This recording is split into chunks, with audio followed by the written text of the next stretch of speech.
Hey, shh. Calm down. The show is about to start. Reese on the radio. Turn it up. Turn it up loud. Turn it up loud. It's like a dream come true. Turn on your radio. Reese is on the radio. Yo, let's get it. Due to the nature of this program, discretion does not exist. It's Reese on the radio. Right now on WTIC News Talk 1080.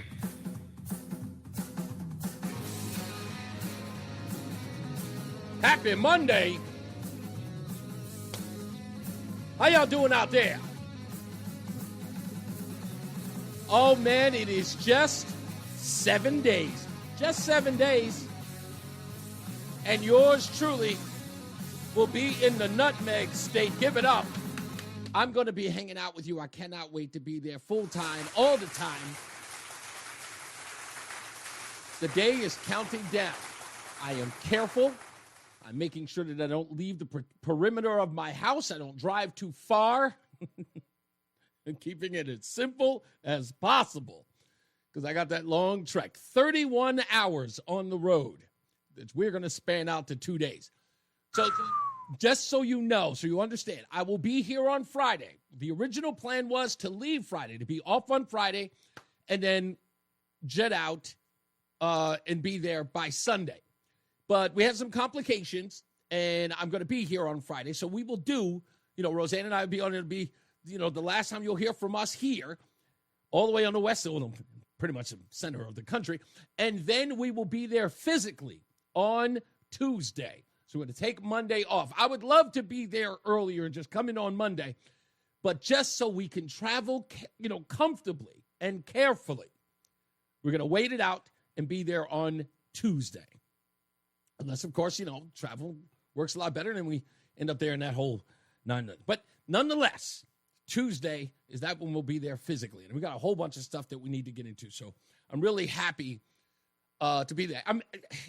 Is it weird? It's like uncomfortable because I'm going to be leaving the home that I built here. And then I'm on the road, and then I'll be out there with you folks. And I have to make Connecticut my home all over again. And all of you who have been rooting for us to get there, and I'm just as excited as many of you appear to be, and I can't wait. I wish I could get there, and as soon as I arrive, you're all there waiting for me so I can hug you all. I really, really mean that. I promise you, I'm not kidding when I say that. But you know what? Over time, we'll get to do that. I want to tell a quick story before I get into the opening monologue, and that is about a young woman named Priscilla. And I don't always get to talk to the people who listen to the show. They do not call in all the time. They will not write, but they listen. And sometimes out of the blue, something will come up that they are compelled to call the program or to write me an email or message on Facebook. So I'm not going to read what Priscilla wrote me, but I'll paraphrase in her paragraph. And I get this a lot, even though many people believe it's not happening. And I tell them all the time, you have no idea what this show does and why it does what it does. Priscilla sent me this. She said, gotta run to work for now. Tell your wife that we love her and we appreciate y'all being vulnerable on the show. She wrote this about Roseanne and I having a conversation about us having an argument or disagreeing because I was so embedded in work and not giving her the attention that she needed because I'm trying to be on the ball for you folks. Now, with that being said, saying that she thanked us for being vulnerable on the show, to share that, she then said this: I listen every day. I'm a listener for less than a year. And you made me a conservative. Now, I don't get these letters all the time. But when I do, I cherish them. Not because I brainwashed anybody. That's not what it is. It's not about me saying, yep, got another one. No, it isn't that. Is that is a vulnerable place for someone to be, to say that you changed my mind. She never called me. She never called the show. never had a correspondence with her back and forth. She just listened to the show. And in less than a year, she changed her political view. She's saying I made her a conservative by listening to me. I don't know what she heard. I don't know when she heard. I don't know what day or what thing enlightened her. I don't know. She didn't make that clear here. But I was like, whoa, okay, all right. It feels good. Don't get me wrong. It feels good. I would love to embark on it. It's like, hey, what happened? How did this change? I'm certain it was me and a combination of other things, but it happened. And in some ways, I feel like that's why some of the people on the left do listen to the program. It's not because they're going to change their mind. It's because deep down, I think they want to hear an opposing view that sort of solidifies where they are. Listening to me says like, yeah. See, this is the reason why I'm going to stay on the left. And I'm happy for that, too. That's what this show is supposed to do. It's supposed to certify your point of view. I'm just throwing a bunch of stuff out there. Not so much as playing devil's advocate. I'm just throwing ideas out there based upon my own life experiences and some of theirs. Things that they can identify with. Average guy stuff. I'm no scholar, just an average guy. And so when I get a message like that, I go, okay, good. Not so much that what I'm doing is working. It's just that they're listening. Now, I bring up Priscilla because I went to the San Antonio No Kings rally. And I took a lot of B-roll of the audience there and the chanting there and what they were wearing and what their sign said. But if you try to interview them, many of those folks are very savvy. And if you start asking them questions based upon your political bent, they will be reluctant or they become argumentative and you get nowhere. So I said to them, I'm not going to record my questions. I want to talk to you like a real person. This isn't a gotcha. And I use Mark in West Hartford's line. I'm unaffiliated. So I just want to ask you objective questions. Not from a conservative bent, not from a liberal bent. I just want to ask you questions based upon your point of view. And I learned a lot, folks. Are there some people there who are the genuine article? Yes. Without a doubt, there are people there who truly believe that this administration is wicked and wrong. There are people who believe that Donald Trump is the type of politician that separates people, that is an antagonist. Some of them even think he's evil. Do they have legitimate reasons to think that? No. But when they discuss with me why they do, they are not coming from a place of malice. They have been led to believe this. And it is evident in the way that they talk. As I told you, I listen to all facets of media, so you don't have to.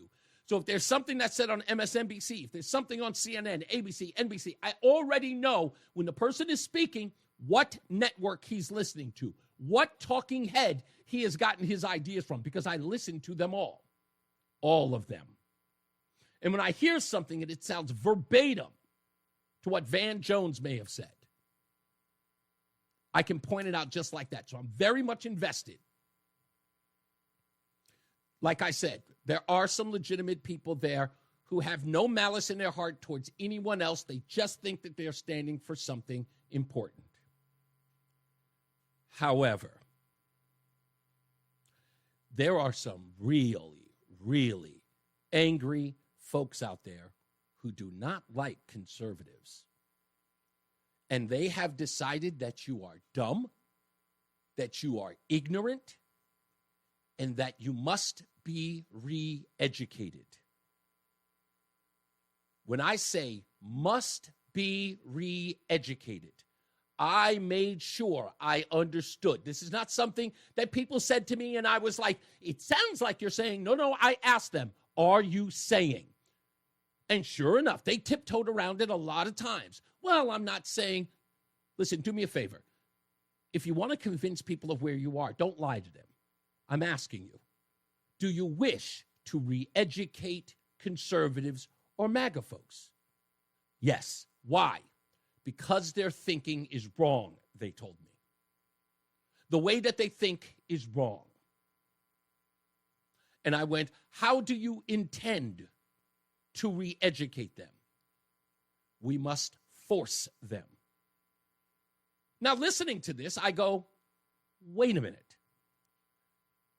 I don't want to shock you here, but it sounds like you're asking to commit the same fascism you're here to stop. And then the wildest answer came out of their mouths. We know, but we are morally superior to them. And what we want is for the greater good. It's good fascism versus bad fascism. This wasn't a one-off, folks. This was the lion's share. I was there for 2 hours. I walked around and I talked to everyone. And I, again, told them, I just want to learn. Tell me where you're coming from. Tell me why you believe this about that person. I saw people holding signs with Trump on a tombstone. I asked the older woman holding it, why do you want him dead?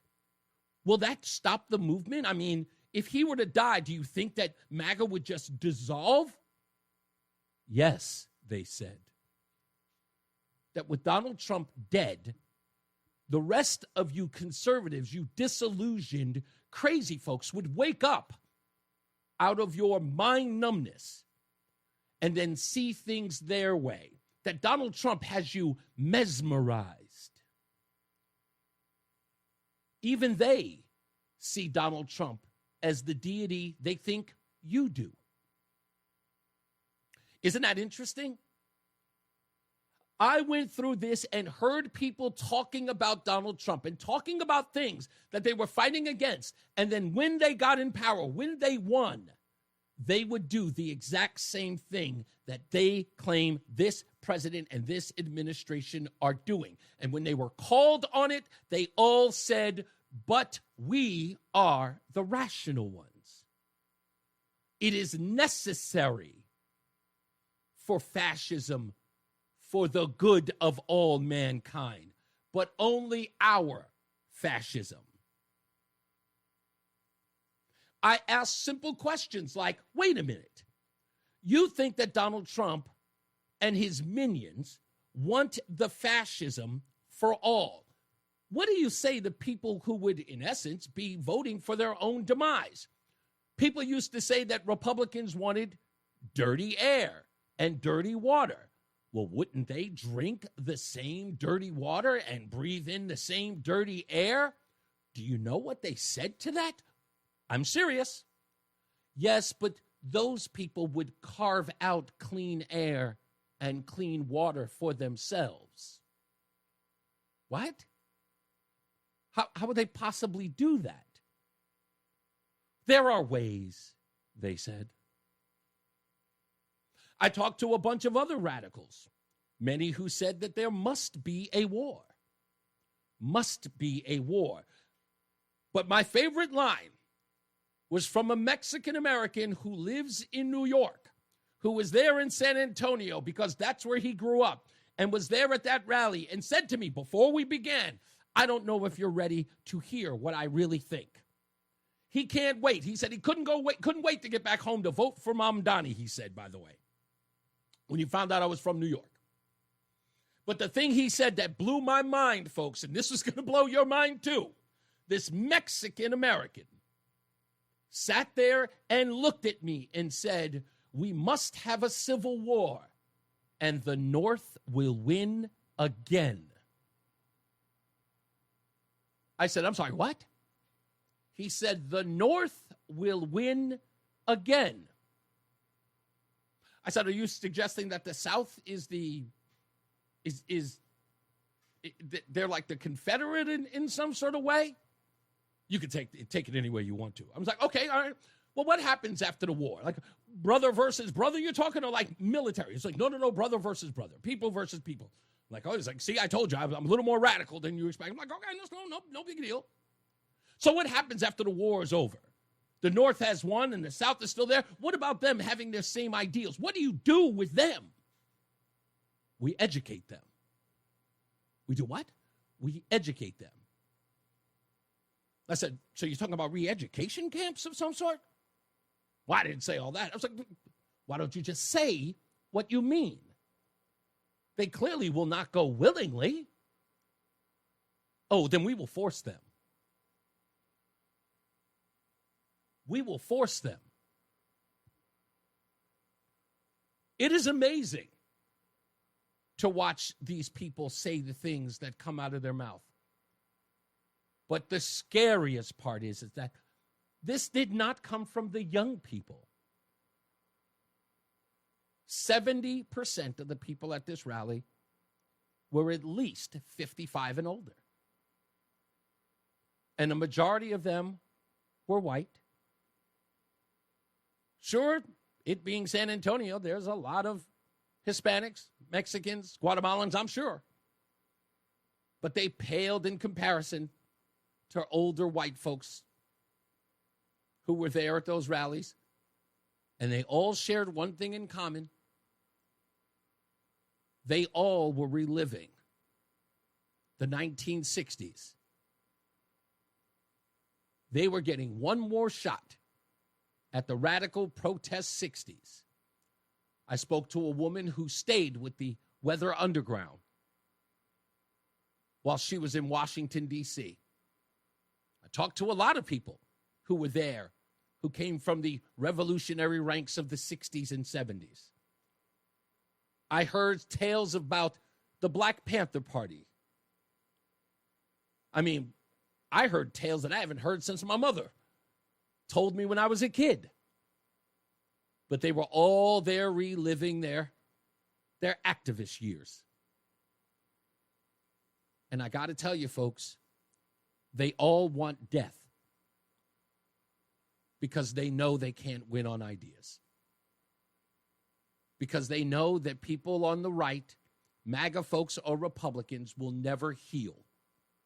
They will never, ever bow down to their ideology, which is why they scream for death.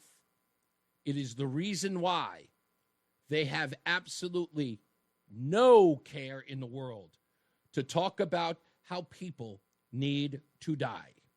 We gotta grab a gun. We gotta turn around the guns on this fascist system. These ICE agents gotta get shot and wiped out. The state machinery, that's a full display right there, has to get wiped out. We'll be back. I'll tell you some more about this, especially to a young man I spoke to about Marxism and a young woman I talked about, Mom Donnie, when we return. It's Reese on the radio on WTIC News Talk 1080.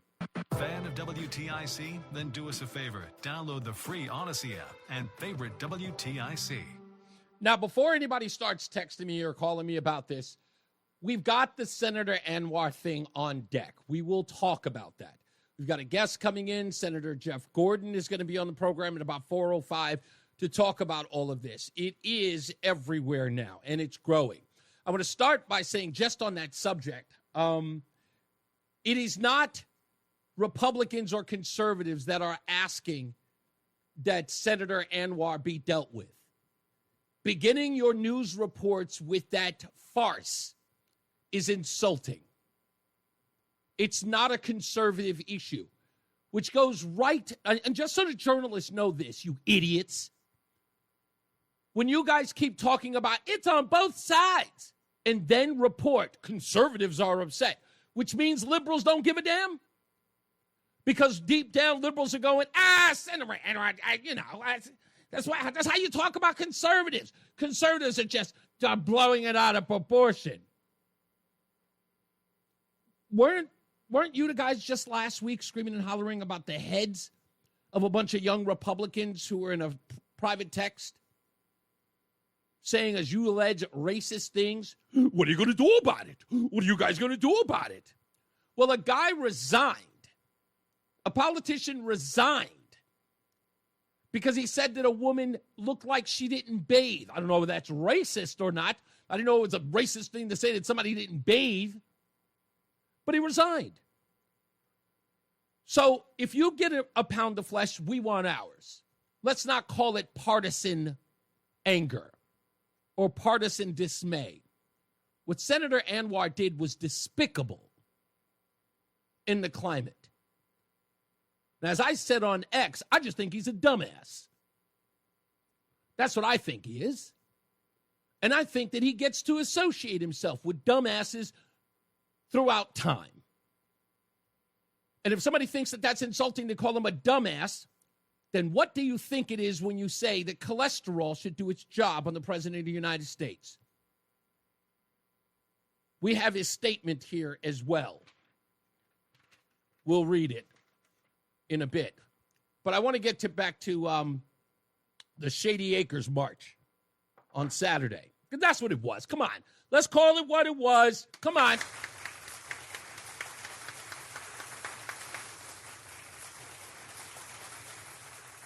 That's all it was. It was everybody out for a brisk walk outside the nursing home. We know what it was about. Come on, if we could joke about it, let's joke about it. If everything's a joke, everything's a clown show, let's just make fun of it. Let me tell you something. The socialists, it's their party now. I've tried to warn you. I tried to warn all of you. The socialists have taken over the Democrat Party. And they were there, and those people who are supposed to be moderate Democrats, they sat there and they watched all of those kids walking by wearing "Socialism is the Future Now" T-shirts. And all of the T-shirts, ironically, were red. Not my favorite color, I may have to say, but that's what they were wearing. And the speakers were all Marxists. They were all preaching Marxism. And while the moderate Democrats sat up there and repeated every chant of Marxists, communists, socialists, they were all there. I asked plenty of them, wait a minute, now, I got to be asking you, are you socialists or are you communists? Oh, no, I'm a Democrat socialist. Oh, no, I'm just a socialist. Well, this thing seems to be sponsored by a lot of communists. Yeah, I mean, we invite everybody. And the thing that always bothers me, right, is that the guilt by association is only for us. As the aforementioned telegraph text message scandal was, right? Because those people were in a private chat saying questionable things about race, about gender, about Hitler. We all had to condemn it. See, listen to the way that they talk. That means you all talk like that. No one ever parsed it. They didn't say those individuals were responsible. They said we all had to take account. So I sat there and I asked, well, don't you have to take account for these guys? You're all here together. Yeah, but you can talk to 5 people and 5 different people will tell you what socialism is or what communism is. We're not all the same. I was like, but wait a minute, you don't all coalesce at the end of the day? I mean, you're all going to vote the same way, aren't you? You guys are all going to vote against the MAGA folks, the Republican folks, aren't you? You are here together, right? You may be protesting different messages, but you're all in unison, aren't you? I mean, that kind of is the socialist way, to which they admitted. Oftentimes. Now, can I give you something on the Republican side, if I may? Okay. I'm going to give some advice. Yes, it is unsolicited. But the only reason why, as I said last week about unsolicited advice, I give this advice because I experienced it, right? So I actually have something to go on when I engage you in this conversation. 1, Republicans, find yourself Black and Latino conservatives. Find Black ones. Latinos are great. Don't get me wrong. They can convey the message as well, but you need to get your hand on some very, very deep, dyed-in-the-wool Frederick Douglass type conservatives. and get them out there to message and have a conversation with these people on the left. Why? This story will tell you why. So I'm talking to a row of elderly white folks, about 3 women, 2 men. And we start talking about the death of Donald Trump.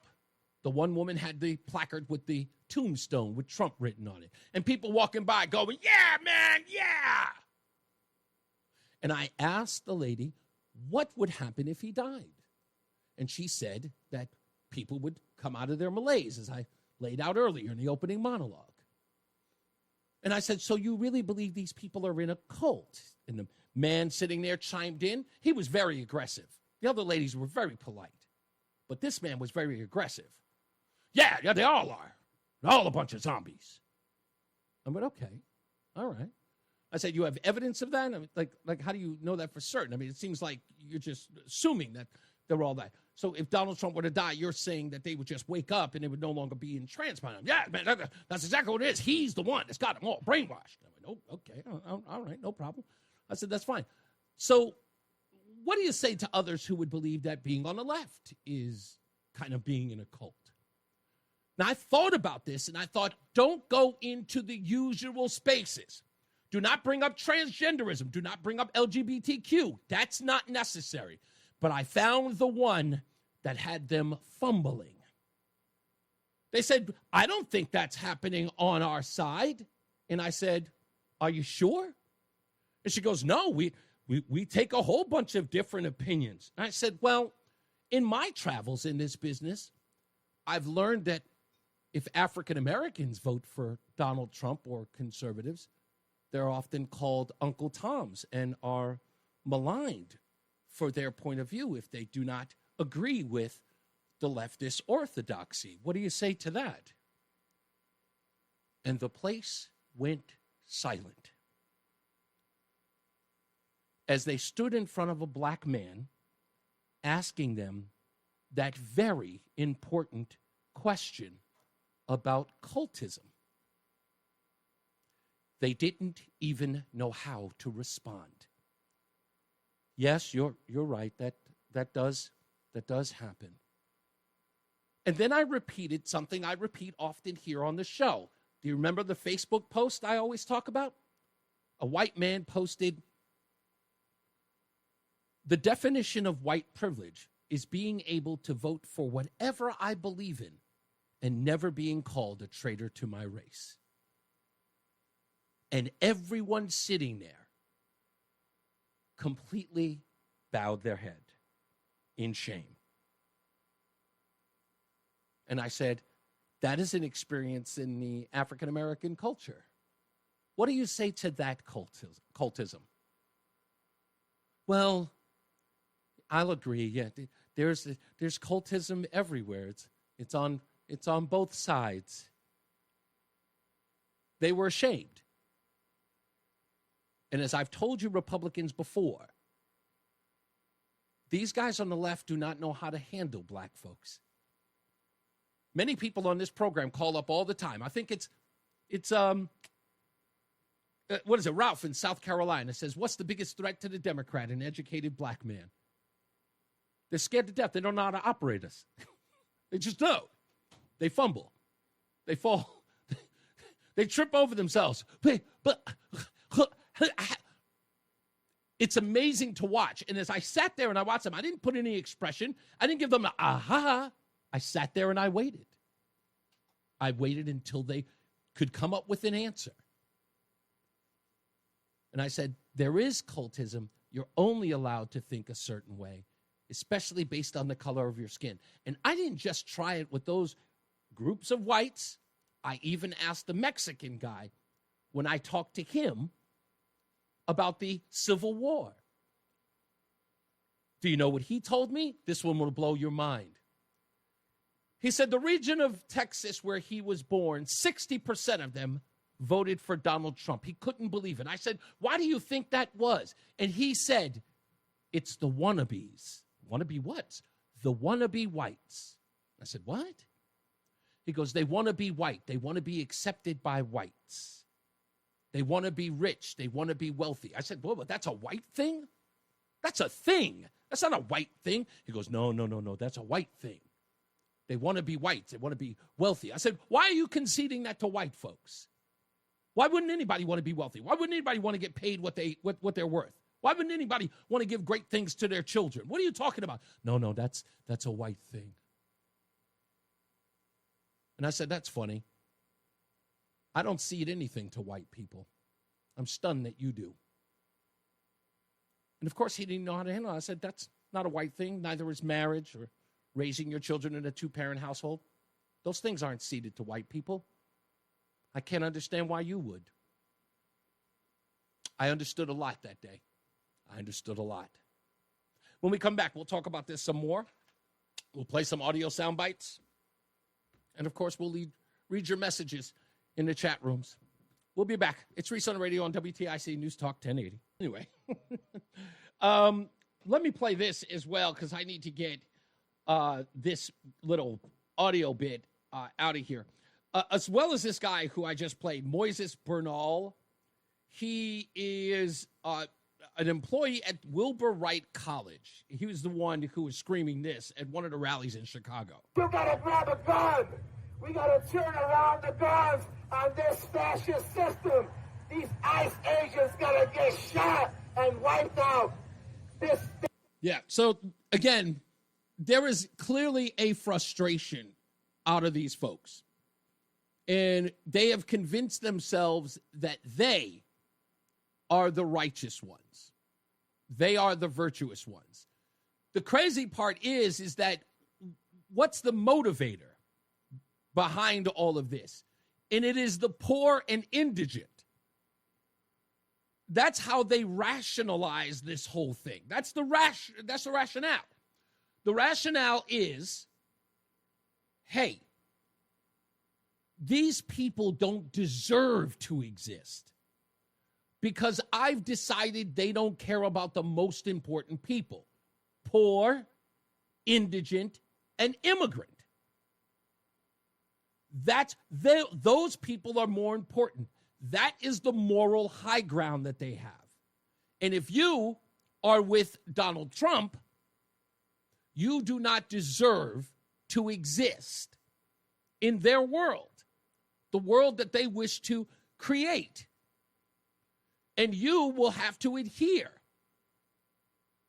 I talked to a man for about 30 minutes about socialism, and he was very, very kind. I recorded, and I'm going to actually play that. I'm going to play that, not today, but we're going to play it.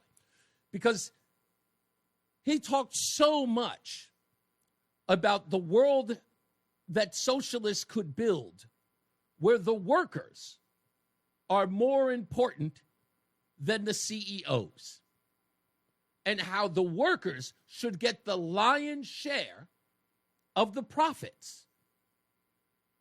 He expressed, and you've heard all of this before, it's nothing new. They say that the CEOs get a golden parachute. What happens to you when the company goes under? What happens to you? And I expressed to him, I said, yeah, what I don't understand. What are you talking about? He goes, yeah, he gets a golden parachute if the company goes bankrupt. But what happens to you? And I went, I get another job? To which he was like, well, yeah, you'll get another job. I'm like, yeah, and what? What happens? Let's say the company never goes bankrupt. Are you saying that I'm stuck there in perpetuity? Can I go here? Can I go there? How about, can I increase my income? To which he responded to me that there would be no motivation. I said, because we are human beings, and the one thing that is innate in all of us is having something better to provide for our children, I asked him, do we all drive the same car? He said, no. How about if I want the 8K or 8K? Yeah, 8K television. You know, much better than the 4K. And he said, well, that's something we'd talk about. I'm sorry, that's something we'd what? They were fine with the idea that there would be a commission. that you would go through to determine if you could get a fancier TV.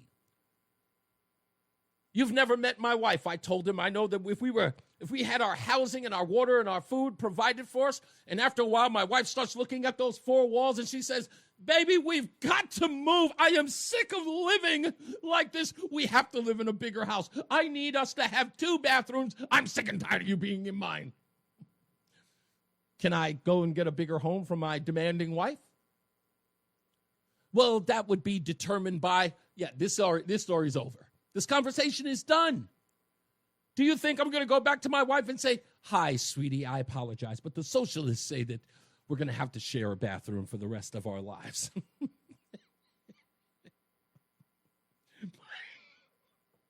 My wife is in the background shaking her head no. This is what they want. This is what they're fighting for.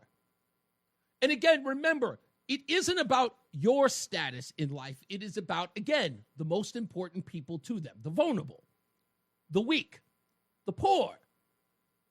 It's about them getting and you suffering. You've had it your way forever. Now we have to make sure that they can at least rise to where you are. And I've said this before, and I'll say it again, folks. Every leftist ideology that has ever been implemented in our world has never been made to lift that group up to where we are.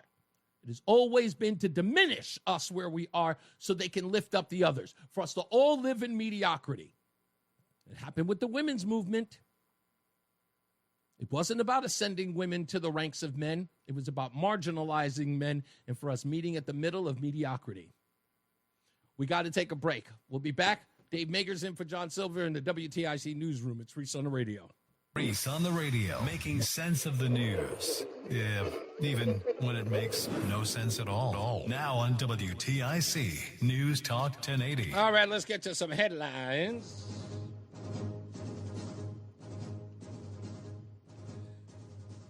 People are saying that you may be oversharing with your AI. Now, I'll admit, I've been using AI a little bit now, trying to get a feel for it and understand it, and I've had a good time using it. But people are saying that some people are oversharing with their AI. And they said how your chat GPT conversations could be used against you. And people are treating the AI chat box as advisors, confidants, and even accomplices. This according to Anthony Cuthbertson. He says that there are no legal protections and predatory actions are looking into monetize and exploit this new trove of deeply intimate data. This is according to a couple of watchdogs groups and this individual. And what he's saying is very similar to what I did, I think, on Thursday's Stupidest Thing I Read Today, where the young man who had vandalized some cars in a parking lot at his college, they ended up, of course, finding all of these things in his chat GPT conversation. But I think that that's a little off the cuff because this guy invited the police into seeing those things by saying, oh, yeah, search through my phone. And all of those things were there. And in essence, he just self-indicted. So I don't know. That's they're just saying, be careful with it. It is online and it could be compromised through hackers and stuff, but you can find software to protect yourself from that. A woman by the name of Josepha Impetito Shepard, who's 76 years old in Washington, D.C., said that feces or skunk smell was emanating from her 73-year-old next-door neighbor, Thomas Cackett's doorway, and it made her dread coming home. Now, after 5 years of representing herself in a courtroom, Impetito Shepard has finally won her case in a D.C. Court of Appeals. A lower court judge had already ruled in her favor in 2023, but Cackett, the stoner neighbor, he appealed. The higher court ended up siding with Impetito, saying that her use and enjoyment of her own property was more important than Cackett's use and enjoyment of his marijuana. Cackett tried arguing that he only smoked once a day and never longer than 5 minutes, all to cope with his many different health conditions, including skin cancer, chronic hepatitis, arthritis, and is that satiatia? Is that how I pronounce that? Scasatia? I don't even know how to pronounce that. My wife's the medical person here. That word right there. Do you know what that is? Sciatica. That was horrible. Thank you. Sciatica. How was I supposed to be able to read that? Thank you. I appreciate you, honey. He says, quote, I am not Snoop Dogg. I should be allowed to smoke my marijuana. Sciatica. I've never even had to read that word before. Now I'm embarrassed. I deserved every part of that scorn. I deserve every bit of that scorn. Oh, man.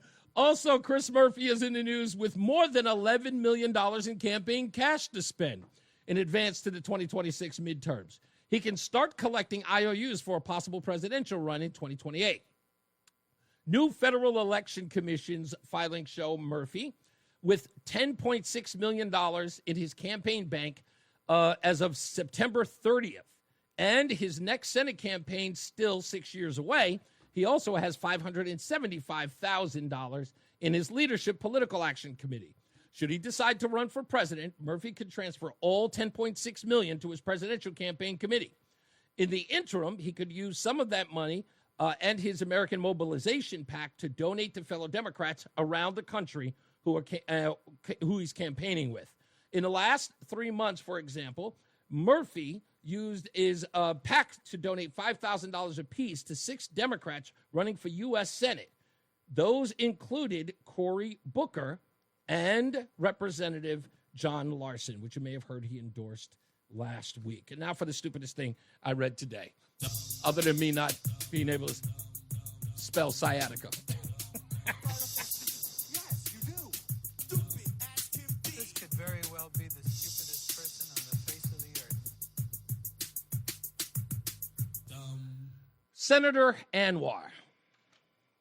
You might know that he posted a picture of himself standing with a woman at the No Kings rally this Saturday. And in that picture, it reads, cholesterol, do your job, showing a hamburger and fries on one side and fried chicken on the other. Everyone knows what it meant. Everybody knew who he was talking about, and he smiled about it. And with the political climate, a state senator and a physician should know better. He knows exactly what's going on, and he has a responsibility to keep the temperature down, not to add to it. And of course, there was outrage over the weekend.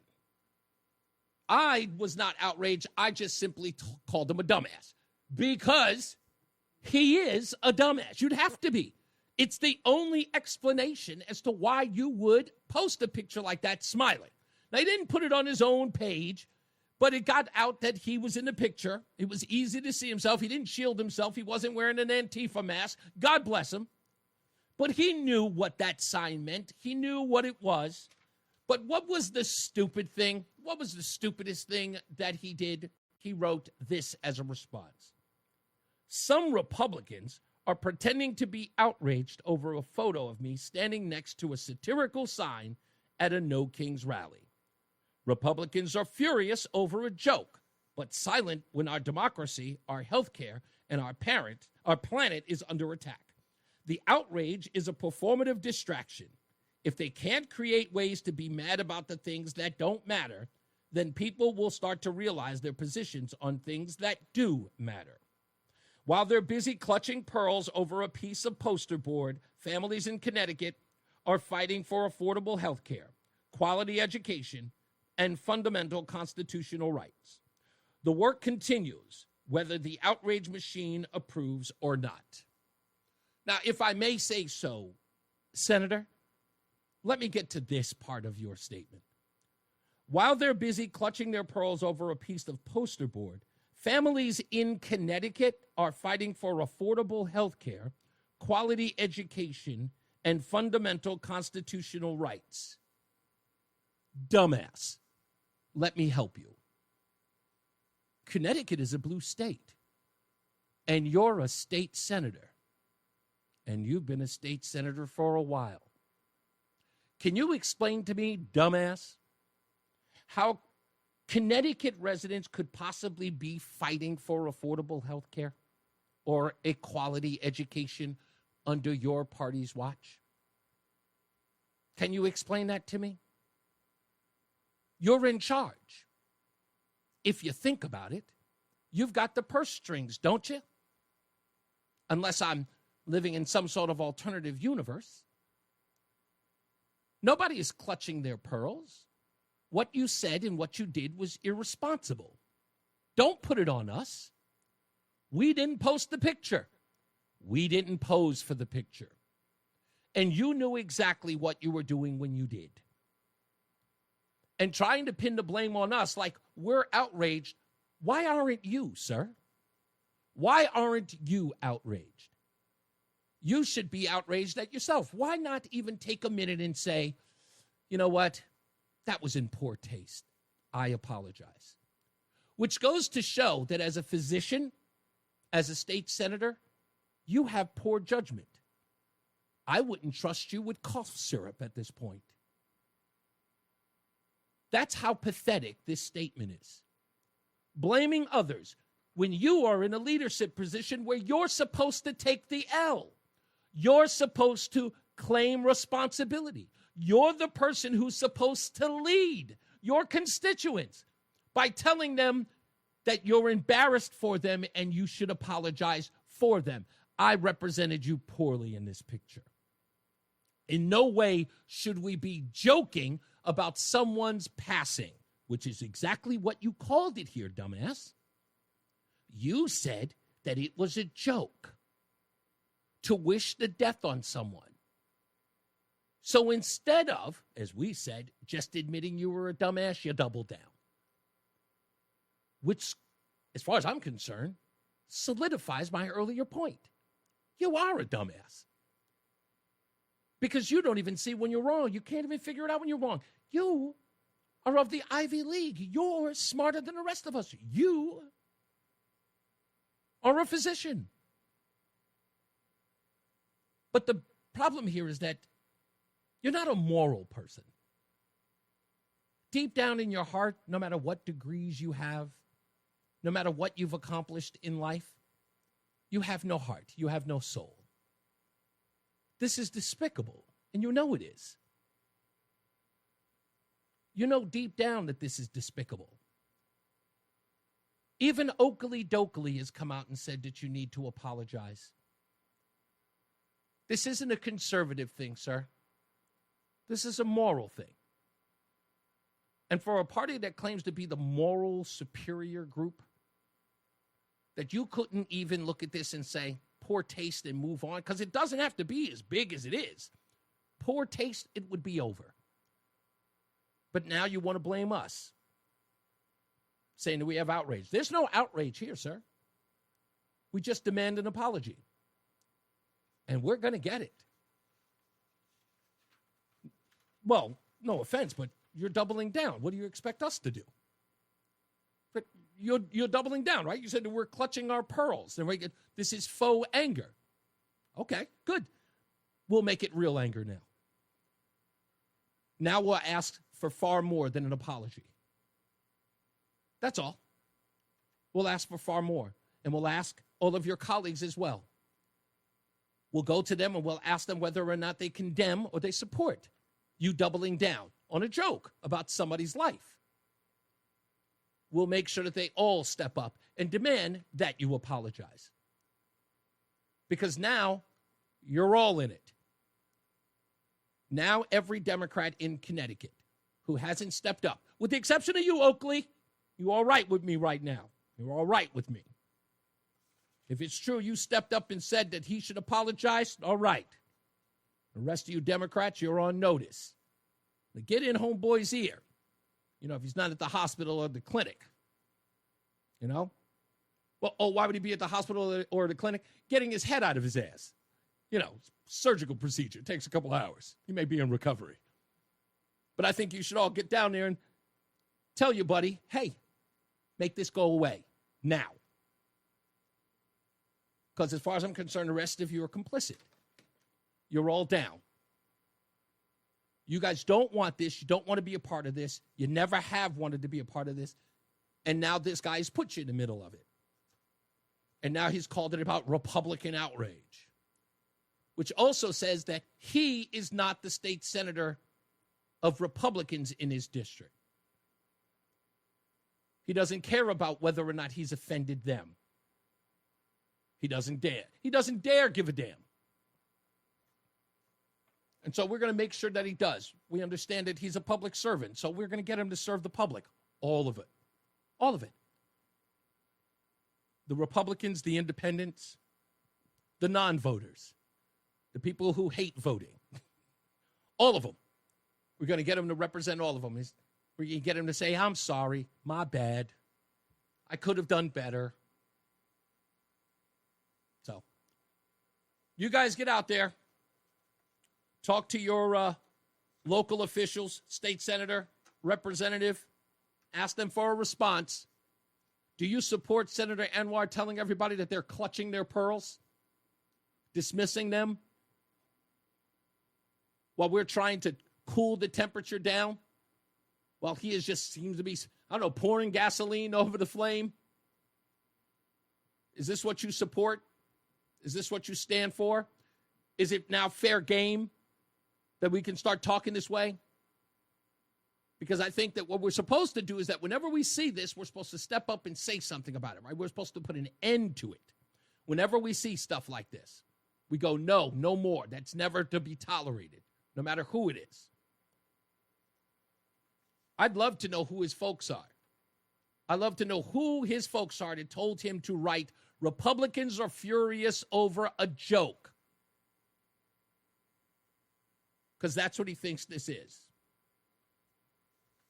It's a joke to wish death on someone. Ask him right now whether or not I'm allowed. Am I allowed to joke about that? Am I allowed to joke about that with anyone? Be it him or the governor. Anyway, am I allowed to do that? Would he accept it from any of us? How would he respond? I think we need to check his, maybe we should check his X posts. Maybe we should do a deep dive and find out if he's ever been outraged at someone wishing the death on another individual, on someone else's outrageous statements. He doesn't post a lot, folks, so it shouldn't be that hard. But I think we should go through that. Now, I'll tell you exactly what's going to happen. The pressure will build on this guy because this guy's he's made of toilet paper. He's just going to delete his X account. That's what he's going to do. When people start calling him out, that's what he'll do. He'll just delete it. He'll run. I mean, I look at this guy. I mean, come on. This guy's he's not going to stand firm. He's not going to push back. He will apologize. I don't want anybody to think that he won't. He'll apologize. He will. We're going to talk to State Senator Jeff Gordon about this in about a half an hour. We'll talk to him about it and see what he says, see what his other colleagues are saying. And we'll get that quote. In fact, hold on. Give me a second since we have the time. Let me see if I can get the paraphrase quote that we got from him. Okay, it was emailed to me. Thank you, Adam. I appreciate you. I think he just sent me the audio of, what's his name, of Lamont condemning these this post. Okay, I got to go here. Yeah, so I think he did condemn. This is Governor Lamont, who's alleged to be condemning the comments of Senator Anwar. And so it's going to take me a second to get here, and I hope you guys will indulge me, or at least forgive me, as it takes a second for me to get to this page here. Come on. Where are you? I'm hoping this is it. Okay, wait a minute. I think I got it. No, this is what I mean by when I say, skin of you. There we go. Thank you. That took a second. Here it is. Governor Lamont's comment. I think this is it here. Let me see if I can get the audio to play. Let me see if this is it here. Look, I was at a couple of those rallies. There were thousands of really good, strong, positive signs about, respecting our Constitution and our laws. I thought that sign was offensive and inappropriate, and he shouldn't have been there next to that sign. I think he regrets it. I hope he says so. Does any action need to be taken? I believe Senator Harding was hoping you would demand he be removed from the Public Health Committee. Let's see what his response is. I don't need people jumping right now. Sometimes people make an honest mistake. Do you have any reaction? I know you... Well, We waited, dear Lamont. And for those of you who are just joining us, we read Senator Anwar's response to the, as he put it, faux outrage, saying some Republicans are pretending to be outraged over a photo of me standing next to a satirical sign at the No Kings rally. He didn't repeat it. He didn't repeat what the sign said. Republicans are furious over a joke. He seems to know exactly what people are. We're kind of embarrassed for you. I mean, at least I am. I'm embarrassed for you. Because I think for a man of your stature should know better, especially as a physician. Maybe he's too stupid to get the irony of this, right? If I remember correctly, somebody correct me if I'm wrong, isn't Senator Anwar a pulmonary physician, right? And this guy is talking about someone dying from cholesterol. And he doesn't get like the outrages that he should know better. First, do no harm, Dr. Anwar. First, do no harm. But if I may, before we go to a break, I want to read this for you. I saw this today. In August of this year, Mark David Chapman went up for parole again. And I just read this. And I was like, really? Mark David Chapman, who killed John Lennon, was up for parole again, and he was denied. And go read the story. I want you to go read the story. He said something interesting that has never been told as to why he killed John Lennon. And he said that it was selfish. It was a selfish reason. I wanted to be famous. And I think that's what all of this is about. They want to be famous. They want to be notorious. They want to be known. They're sick and tired of living their little quiet lives while everybody else is fawned over. And they think of themselves as so important. That's all. We'll talk about that. We got to take a break. We'll be back. More news, more views. We got Senator Jeff Gordon coming up real soon. It's Reese on the radio on WTIC News Talk 1080. Melody asked a question. I'm going to read it now for you guys. That's just why I turned the volume down on the show. Here's what she wrote. She says, after listening to your opening monologue, I'm wondering if you feel the people at the No Kings protest were all feeling the same way, or were there people just going along with the narrative? Yeah, there were a lot of just hangers-on at this protest that were just there for the sake of. And if you talk and communicate with some of the folks, they seem to be just repeating everything that they heard on television. There was not an original thought amongst any of them, with the exception of the socialists, who, by the way, only repeated the stuff that we have heard since the 50s and 60s about socialism. There were no new ideas. It was just the same idea. So that's pretty much what it was. We're back. Wow, that was short.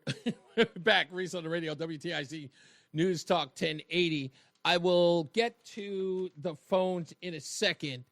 The gun theme on the left is growing. Last week, there was some audio that went out. Don Lemon, who, again, as I said in the opening, look, they want death because they cannot win in the marketplace of ideas. They can't. I'm sorry. I wish that they could, but they can't. It's the reason why they're yelling. It's the reason why they're shouting. It's the reason why when you show up there and you ask people questions and you say, why are you here? And when they can't answer and they don't know what they're talking about, they scream and they holler, get out of here! Get out! That's the reason why. And it's petulant. Yeah, sure it is. But for these folks, it's not even stark raving mad. It's just anger grown to a level that says that, look, I can't debate you on what I believe. I know I'm not informed. All I know is that I'm supposed to be out here because this is the thing that my friends are doing. This is what, resistance. I mean, that's what we're supposed to do, right? And they're getting angrier and angrier. and I'll get into the socialist part of all this because I spoke to them. Spoke to one of the people at PSL, and she was one of the key speakers there. And I talked to her about Mamdani, and I talked to her about the Communist Party USA, about how they feel about Democrats, which you will not believe when I tell you. But this is where they are. Don Lemon, former CNN host. Black people, brown people of all stripes, whether you're an Indian American or a Mexican American or whoever you are, go out in your place. Does Don Lemon have a lisp? I didn't notice that before. Does he have a lisp? I'm listening to it now, and I'm just going, why does he sound like that? You live and get a gun legally, get a license to carry legally. Because when you have people knocking on your door and taking you away without due process as a citizen, isn't that what the Second Amendment was written for? What is he even talking about? If they come knocking on your door, get a gun? What does that even mean? Well, we know what it means. Go back and read what the Second Amendment says. And perhaps it will knock some sense in the heads of these people who are saying, well, it's all great. I don't believe they're doing it without due process. They're asking people for papers. They're not. Now, the bozo who's interviewing him or is doing this interview with him, if he had any guts, he would say, Don, you do know what you're saying here, right? Okay, let's not draw attention to yourself. All right? You're telling people to get a gun legally, but what you're telling them to do is to use said gun if people knock on their door, meaning ICE. Okay? This is a bit beyond the pale. Can we calm the hell down? Okay? Can we not contribute to this nonsense? All right? This is the reason why they're calling us violent. If I don't check you, they know that I'm condoning this. This is what's called co-signing, ladies and gentlemen. And that's what just happened. And no one checks them. You want to know why? I told you. They can't handle black folks. They're hard to operate. They just can't. So they just let Don Lemon ramble, screaming and hollering, a bunch of nonsense. You don't think it's nonsense? Wait. Remember when I played the video last week of him having a discussion with the two people in the street about misdemeanors and whether or not that's illegal? Not really beating people up. These people are doing things that are illegal. Nobody is illegal. It is a misdemeanor to cross the border. It's a misdemeanor. Maybe he has a thing. Maybe he has a retainer in his mouth while he's talking. I don't know what the deal is. Let me get to the phones. Julie's in Boston. Hello, Boston, Julie. Hi. What's going on? These people, they're just so the R word, okay? I won't say it, but they're the R word. And it's like, what do they think? All I think is like they can imagine. It's like the Twilight Zone. There's like that test pattern, that swirly thing on the screen goes, woo, woo, and we're like hypnotized. What do they think is going to happen if the cholesterol does its job? Right. Then J.D. Vance is going to be the new president, right? Yeah. Who is devoutly Catholic.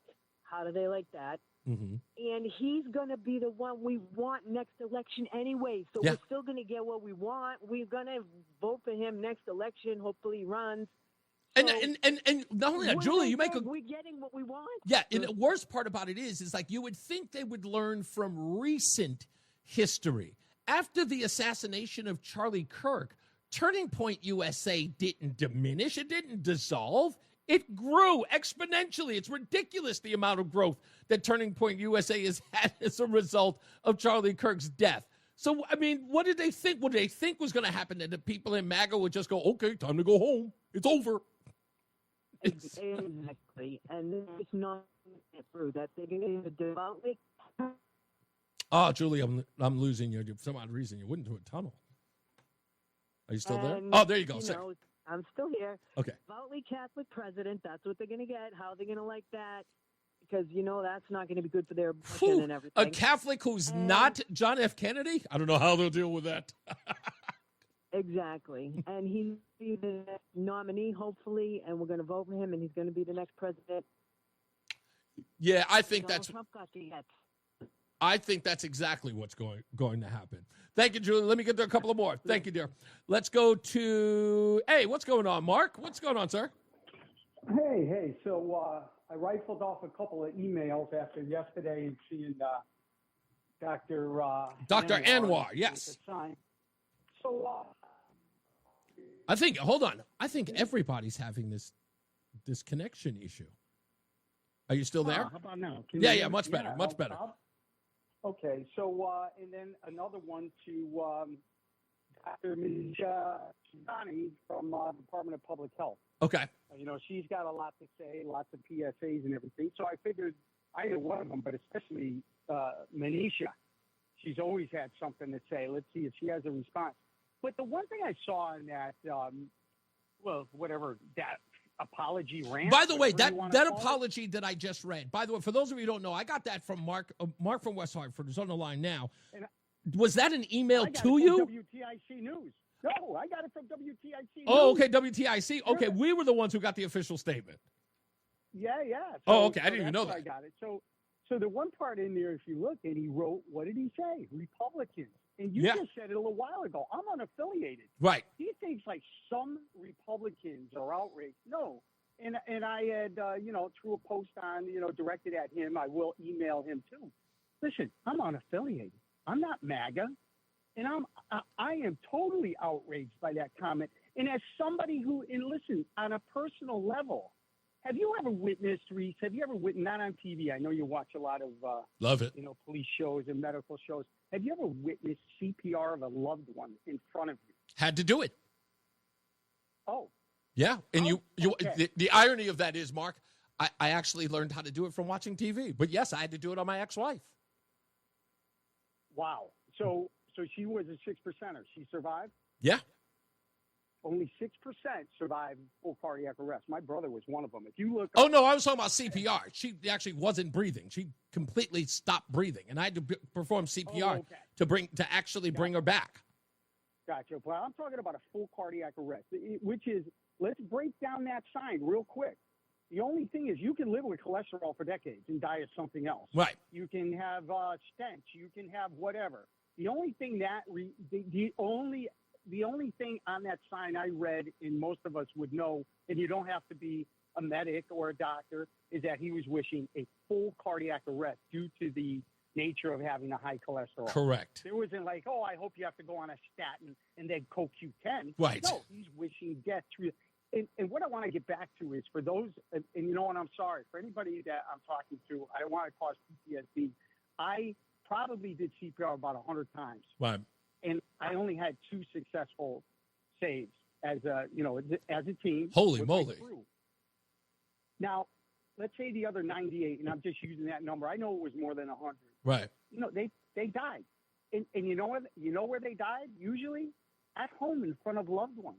Wow. It is the most disturbing way for the family. Now, it might be peaceful for the victim, sure, the deceased, but a family member, I can't tell you how many spouses, mothers, fathers, siblings you have to console once, medics come in, take over, and it's an obvious, where clearly it's an obvious death. And for a doctor, a pulmonologist who, let's face it, pulmonology leads to cardiac events all the time. Correct. I mean, that just goes hand in hand, lungs and heart. I just can't. There's no satire there. Exactly. It's unique. It's unique to him. The comic is. That's the part. Is that it's saying that this is a joke? Is like we don't. Is as if to suggest that we don't understand the nuance of the poster, right? Your career as a physician, wishing that on him. You understand what saying something like that implies because of your profession. Not just that you're a doctor, for crying out loud. It's the profession of which you practice medicine. So to say that, we get the nuance, and we know exactly what you meant. So to suggest that we're outraged inappropriately or for no reason whatsoever is ridiculous, and he knows it. And again, for those people who did interpret it the way it should be interpreted, I'm sorry, because I think that was awful. Because guess what? That does cause a little bit of PTSD. I'm fine. I did my job. Right. But family members, let me tell you, full cardiac arrest. I mean, let's say Trump dropped a full cardiac arrest. You know how traumatic that is for all those people around him, his family, Secret Service, whoever has to do CPR. That's the only way. So I want you might think it's a stretch, anybody out there. Of course, there's some liberals listening. You know, like, oh, that's not what he meant. There's no other way to interpret it. Exactly. Like I want to repeat that taking a statin isn't going to affect the presidency. He was looking for a full cardiac arrest and nothing short of that. Exactly. No problem, man. I appreciate you. And again, I just want to reiterate that everybody knows what he meant. Everybody does. For him to suggest that it wasn't. In fact, let's go one step further, and I'll say this before we go to a break. Even Senator Anwar, Dr. Anwar, knows that he didn't mean something else because he said Republicans are furious over a joke. He doesn't say, I meant this, and they interpreted it this way. He knows exactly what the joke was. Because if indeed we didn't get it, he'd explain it. What I was trying to say was this. But then he immediately said, and this is the great part, but silent when our democracy, our health care, ironically, and our planet are under attack, he writes, saying that I'm just joking about the president dying. What's more important are these things. And that's what you should be outraged about. Folks, don't worry about it. He'll apologize. Whether or not it's fake or phony, but he will. That's okay. I like to say he will come to heal. They like that word. We'll come back. More news, more views, and then we got traffic and weather coming up. It's Reese on the radio on WTIC News Talk 1080. Or Mexican-American or whoever you are, go out in your place where you live and get a gun legally. Get a license. At least he said go get a gun legally. That was Don Lemon, of course, last week, talking about what the people on the left need to do. I just heard an incredible story. Let me see if I can actually play it for you. Just came across the wire. Let me see. Learning that a convicted felon was allegedly planning to shoot up the Atlanta airport today, the world's busiest airport, armed with an AR-15. And that suspect reportedly did get inside the airport before police quickly stopped him. So here's a live look at Hartsfield-Jackson right now. And here's what we know. Our affiliate source says that this felon did a FaceTime call with family members, allegedly telling them his plans to shoot up the Atlanta airport. Someone reportedly notified police after that call, who then found the suspect's car outside of the airport. It was blocking traffic, but the suspect was not inside. Police reportedly did end up finding the felon inside of the airport. They grabbed him, took him into custody, and authorities reportedly found that AR-15 while searching his car. Our Fox affiliate is also reporting that they had a camera at the airport all morning. It was very busy, and nobody saw anything. So it seems this whole incident was kept pretty quiet, but we're hoping to learn more from APD very soon. It is nice to know that people hear that stuff and contacted the police. Atlanta airport. Goodness gracious. And it is probably the busiest. I'm not going to lie. When I used to work for a company called Logistics Worldwide, if our shipments had to take a connector to Atlanta, we knew what would happen there. If you've been to Atlanta airport, you know. Roland, I know you've at least flown in and out of Atlanta a few times when you were in music, right? Oh, absolutely. Oh, man, that place. Whose hub is there? Is that Delta's? I think Delta Airlines, their hub is there. They've got like 85 gates in Atlanta airport. Yeah, it's a journey. It is. It's amazing. It's a journey. That, it's that massive. You would think anywhere else in the world would have like a Los Angeles or San Francisco or even Orlando for that matter, which, by the way, even though I think it's cool, I think it's absolutely annoying that Orlando's airport has a tram to go from. Have you ever been to MCO? They have a tram that goes. Yeah. And I know Disney it's World, it's very Disney. Yeah, exactly. It's all associated with Disney World.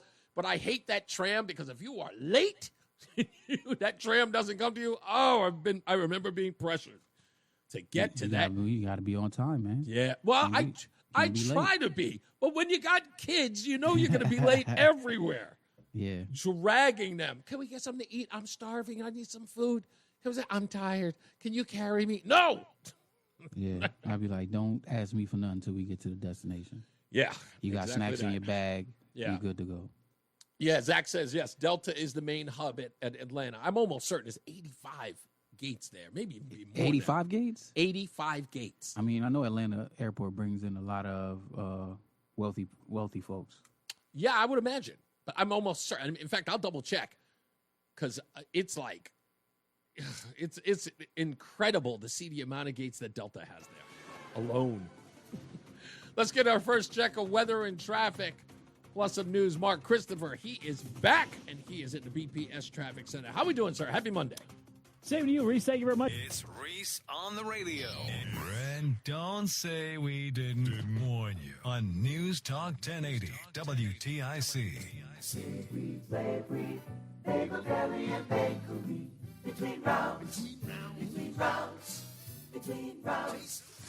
Congratulations goes to Denise B. in Prospect. She is the recipient of the dozen bagels a month for 6 months, courtesy of Between Rounds, the Bagel Bakery and Sandwich Cafe, located in South Windsor, Vernon, and Manchester, and is also the location where I will be having breakfast every morning, I promise you.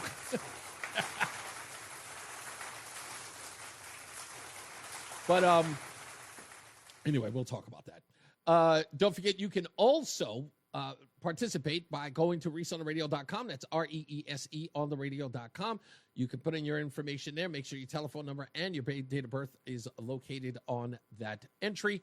And you must live in the state of Connecticut. You cannot have won in the last 6 months, but you can apply as many times as you like. And you will be told in an email that you are the recipient. And, of course, you will come here every time at 4:05 to hear your name called if you have won. Also, you can help out the folks at the Connecticut Food Share by picking up a bacon, egg, and cheese, chipotle, mayo, and avocado, or as they call it, the Becca. 50 cents of each purchase goes to the Connecticut Food Share. So if you'd like to help, you can do that as well when you get down to Between Rounds, our proud sponsor and our good friends. We call them family already. When we come back, Senator Jeff Gordon is going to join us from the 35th District. We will talk to him about what's going on with this case with Senator Anwar and, of course, the No Kings rally, some opinions on that. So stand by for that. We'll talk about a whole bunch of other stuff as well. Let me see. Coming up, I want to just lay down a few things that we're going to talk about. One, yes, about the new Substack. If you haven't seen it, it's for some odd reason like people are taking to it. It's got over 1,500 likes and, I guess, readers. So thank you for that. Also, we'll talk about a guy by the name of Tucker Salls, or as I like to call him, Biggie Salls. And we'll explain that later so you can understand what I'm talking about. And I still see you. Why aren't you hiding? I'll explain to you what that means later on in the show. Go nowhere. Let's get another check of weather and traffic. Mark Christopher, he is back, and he is in the BPS Traffic Center. Hey, sir. It's Reese on the radio on News Talk 1080 WTIC. Let's get right to it. On the phone with us is Senator of the 35th District, Senator Jeff Gordon's on the line. How are you, sir? Welcome back.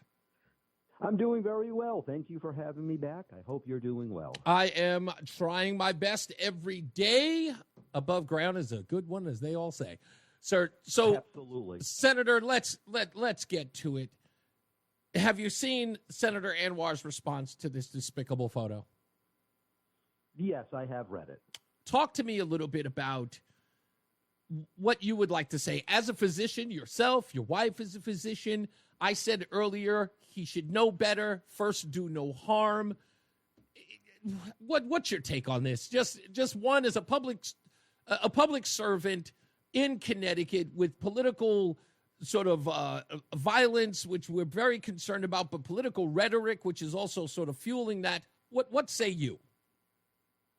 Well, first and foremost, many people, and myself included, found the picture offensive and inappropriate. And I did read the response, and I also read some response that came out from the Connecticut Senate Democrats. And I was looking for an apology, and I think the public is, and none of us saw an apology. In fact, all we saw really was this offhand dismissal of what happened and referring to it as a joke. And I can tell you, people I'm speaking with don't view this as a joke. There's no joke at all wishing the death of any United States president. As a senator, I know that, and as a doctor, I know that. I really hope that the Senate Democrats stop being hypocritical when they talk about opposing political violence and hate speech and actually apologize for this. I've actually called out people in both parties who have spoken on things that I thought were hateful, and we should be working together and not trying to do things like we saw in that post with that picture. That's not what the public wants, and quite frankly, the public doesn't deserve it. What do you say to many on the right or MAGA folks who have often said to me on this very program that they can't apologize for things like this because it would alienate the base or the new base of the Democrat Party? Look, I went out there at a No Kings rally in San Antonio, Texas on Saturday, and it was commonplace for people to walk around with shirts and signs that say 8647, showing tombstones, sentiments like Senator Anwar was displaying, and it was commonplace. Not one person seemed to denounce it. So perhaps there is a sense of within the party, the Democrat Party, that they have to double down, or else people will, I guess, sort of ignore them or push them aside. I agree. I think there is that as well, very much so. It's sad and unfortunate. I had some folks who are Democrats, try to call me out about why wasn't I at a No Kings rally in one of the towns in my district. And I said, look, it's your constitutionally protected right to protest, but do it peacefully and respectfully. Where was I when the No Kings rallies were happening? I was actually at a breast cancer awareness walk trying to save lives by raising money for breast cancer research. Yeah. So I can see the political aspect of why they're not calling out their own, but at some point you have to take a look and say, why would you be calling for the death of any president? That crosses a line when calling for someone's death, no matter who the person is. And that's why I think common sense people, regardless of their political affiliations, wants to see the Democrats apologize for what was done.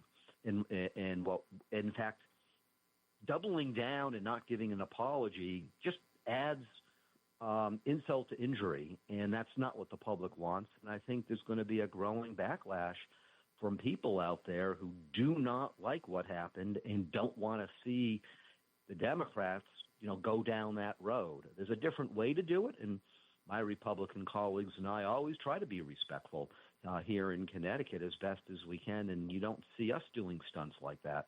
Do you think there's a form of desperation on the Democrat side? And if I'd like to play an audio soundbite for you because, of course, we're going to be covering the mayoral election in New York City. And as I've realized in this No Kings rally, that there was an extreme far left sentiment there. Aside from the socialism, there was a violent sort of, faction within the group that no one seemed to denounce this, and I think this. But I want to play this. This is Mario Cuomo on Morning Joe. He was talking about the left today in talking about. Now, again, Andrew Cuomo is a Democrat. We're talking about traditional Democrat. I want to get your sort of point of view on the other side of this statement. Here's him on Morning Joke this morning. What you're seeing is the tension in the Democratic Party between the far left and the quote-unquote mainstream. And that's an important dynamic, Joe, because that's the future of the Democratic Party. And this extreme left is taking the Democratic Party out of the mainstream. Mm-hmm. And we see it over and over again. Now, again, I think he is absolutely on the mark. And what I mean by that is as we're discussing here, the reason why Senator Anwar or why rank-and-file Democrats can't denounce it or demand an apology from him is because they know that, in essence, the far-left party has taken control. Even Governor Lamont said that during an interview with Bloomberg. He said that, people are looking at him like he's never been a lifelong Democrat. They almost view him as a Republican now. Yes, and that's the reality of what we see. Look at more and more the rhetoric that's been coming out. And I'm not blaming all the Democrats. What it is there is this far left, somewhat militant wing. You can call them socialist communists. However, sure. The mayoral candidate in New York wishes to call himself on any given day. But you see that more and more, and the problem is that you'll have a lot more of the mainstream traditional Democrats not recognizing their party and not wanting to be involved, with that. And I see that in people in my own district, the 35th. I have 13 towns in Northeast Connecticut. Sure. I hear this from people. The problem with that is that if they, the longer they can't sell what they're out there peddling, because the traditional Democrats don't want to be like that and don't recognize that type of politics. I think what you're going to see that they're going to ramp it up more and more and more. We see that, for example, with the way that Senator Murphy has been behaving after he was reelected to the U.S. Senate. So pandering to the base like that doesn't get you anywhere. But what it is going to be very divisive, very disruptive, and it's going to create some long-term problems for the vast majority of people who truly want to work together to get things done, but then get attacked by people in their own party for wanting to do something common sense. Yeah, we're on the line with Senator Jeff Gordon of the 35th. Senator, what you just said, I experienced in going to that No Kings rally in San Antonio. In talking with them, I spoke to a young lady who is part of a PSL. It's another communist group, and they have more of sort of a national perspective. They don't really run candidates, but they watch. They're very watchful of socialism within the party. And I asked a very simple question, is that, are you guys taking over the Democrat Party? I've seen your voices grow, your existence grow within the Democrat Party. Do you feel like Democrats are starting to cede ground to you in order to stay elected? Her response to that was immediate. She was like, yes, they have to recognize that we're coming because we're growing in numbers. But then she said something that completely blew my mind, and that is they see rank-and-file Democrats as much as their enemy as they do conservative or MAGA folks. Well, the reality is that when we're, when you become desperate, you try to, not just use the same playbook, but you just amp it up and keep amping it up again, hoping you can sell it. But you're just creating more division. You're turning more people away. And that's what we're seeing right now. And that's unfortunate. And, I can tell you for the vast majority, overwhelming majority, if not nearly all of my constituents, do not like it and do not want to see it, and are scratching their heads asking, when is it going to stop? But I don't see that part of the Democratic Party stopping. They're just really out there militant. And that's extremely concerning, because that's when you see more political violence. Sure. And more advocating for things like hoping a president dies. And, we've seen already political violence. Sure. We've just recently heard there might have been another attempt to assassinate President Trump down in Florida with somebody setting up a hunting stand with shooting access to Air Force One. These are the serious consequences. And, this is what has a lot of people concerned. And unfortunately, it's silencing a lot of common sense out there because people don't want to be attacked, especially physically. Yes. And you know what? You're so right on that there is this fear that I see of just fair-minded people to even push back. Look, I've seen this in so many other ways. I've seen it, I've always asked the question, like, why is it in the black community that they, as a black man myself, I've seen them more enraged at things like government and systemic racism, but yet sort of never push back on drug violence and gang violence in their community. And when you talk to them privately or off the microphone, they tell you, it's like, look, we can't fight against those guys. They'll kill us. And I kind of feel like that's sort of a degree of that is what's happening in the Democrat Party, because they're saying we can't really push back on these guys because you don't know what they'll do. Let me ask you a final question before I let you go, Senator. You're old enough to know this. Maybe you were a much younger man at the time. But did you see any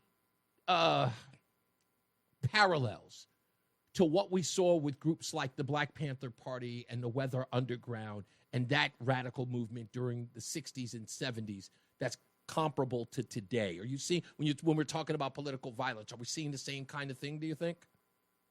I think we're seeing going down a path towards that. If you have more of these radical groups become more militant and amp up their message and try to get, their way across or make their way happen by committing more and more violence. And that's my concern, that there's already a start of it, and we do not want to get to those days when that was just horrific what was going on back then. Not that it's bad enough now. It certainly, with the violence, is a serious concern. But yes, you have to be concerned about that. You have to be concerned in some ways, will history repeat itself? And that's why really it takes elected officials, first of all, not to do things that are absolutely inappropriate. Absolutely. But also work in a bipartisan way to bring the temperature down and call out those people who are doing those types of things, and letting the vast majority of people who want to speak their minds and don't want to participate in that radicalism, let their voices be more and more heard. And hopefully we can swing it back towards the middle, but we have to be concerned if this continues along that path. And you're right about history, and we don't want to repeat history. We should have learned from history. Right. Senator, last question. I know that was the last one, but I got to ask you this just because Senator Anwar is a colleague of yours. Will you be reaching out to him personally? Do you have any intent to do that? He is a colleague of mine, and I do also work with him in the Senate as well, and on the public health. So I'm not trying to, assassinate his character in any way. But will I at some point? I don't know. I really am hopeful that others in his own party will be speaking to him, but also speaking to others in the Democratic Party about, be careful of your words, be careful of your actions. They have serious consequences. But I haven't yet spoken with him, and also I don't want to necessarily add fuel to the fire. You don't have to. I mean, I think that, look, as a colleague of yours, you don't even have to, you can keep it off the record. I just think that people, look, one of the biggest problems that we have today is that there is a lack of communication between our elected officials other than to be grandstanding in front of the cameras. To give them a call and just say, listen, this doesn't affect Republican or Democrat. What you said was reprehensible. Let's cool down the temperature together and put out a statement that says this is wrong and it should never happen again. And just say that to him privately. That's a good point, and I don't have a problem, doing that and talking with him. Yeah. We'll see how things go, and what I also am hoping is that this is a moment of reset for a lot of people, and we can pull back from all of this political nonsense that, quite frankly, should have no place in what we do, especially what we do here in Connecticut. So I agree with you. It's very concerning, and it can't be dismissed, and it can't be overlooked or swept under the rug. Exactly right, because, again, in essence, we're giving license to more of it, if they're allowed to just ignore it and just say it's a one-off or it's no big deal. So, good point. Senator Jeff Gordon, I appreciate your time. Thank you so much for being a part of the show. Thank you very much. I appreciate you taking the time. You got it. We'll take some. We'll get you back here as soon as we can. Thank you, sir. Anytime. All right, sir. All right. Senator Jeff Gordon of the 35th, and we'll take your phone calls, 860-522-WTIC, 860-522-9842. And I say to Republicans, I know that we're going to make this a public thing, and we're going to talk about it in the news media, and we're going to put out press releases. But you know what? You know what would be bold? Get on the phone with the senator. Get on the phone with Senator Anwar and say to him, come on, man. Come on. You can apologize so we can get past this and get to the business of governing. That's what they should do. Get on the phone, guys. Let's take another check of weather and traffic. Mark Christopher, he's in the BPS Traffic Center. Hey, sir. Stay locked in.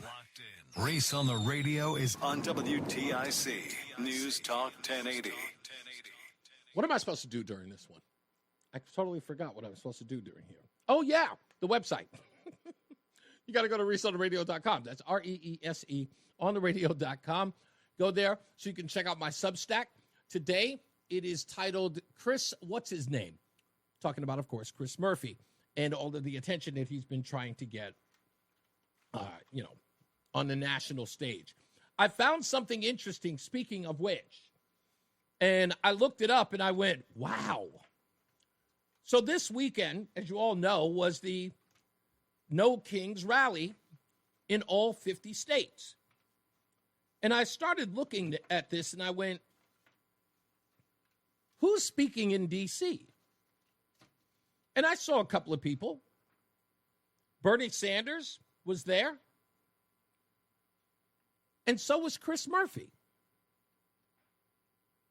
And I kept saying to myself, everybody is at their own state's No Kings rally to show support for their local constituents, but not Chris Murphy and not Jamie Raskin either. Jamie Raskin was in Philadelphia,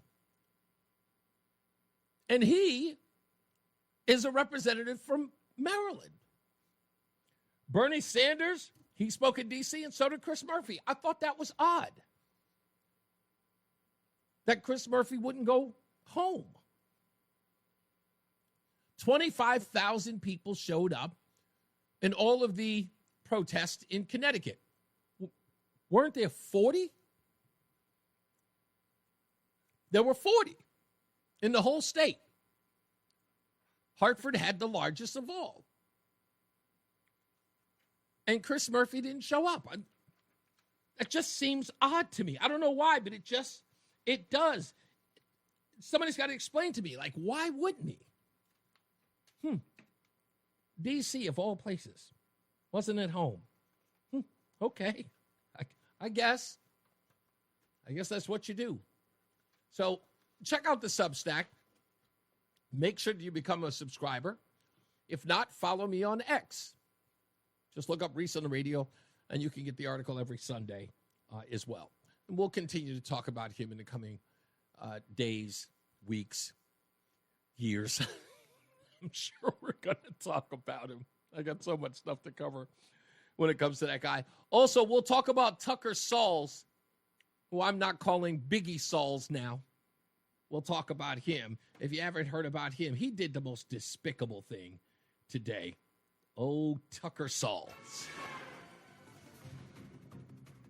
He's an interesting dude. Talk about him and much, much more. Stand by. We'll take your phone calls as well. Mark Christopher. He's in the BPS Traffic Center. Hey, sir.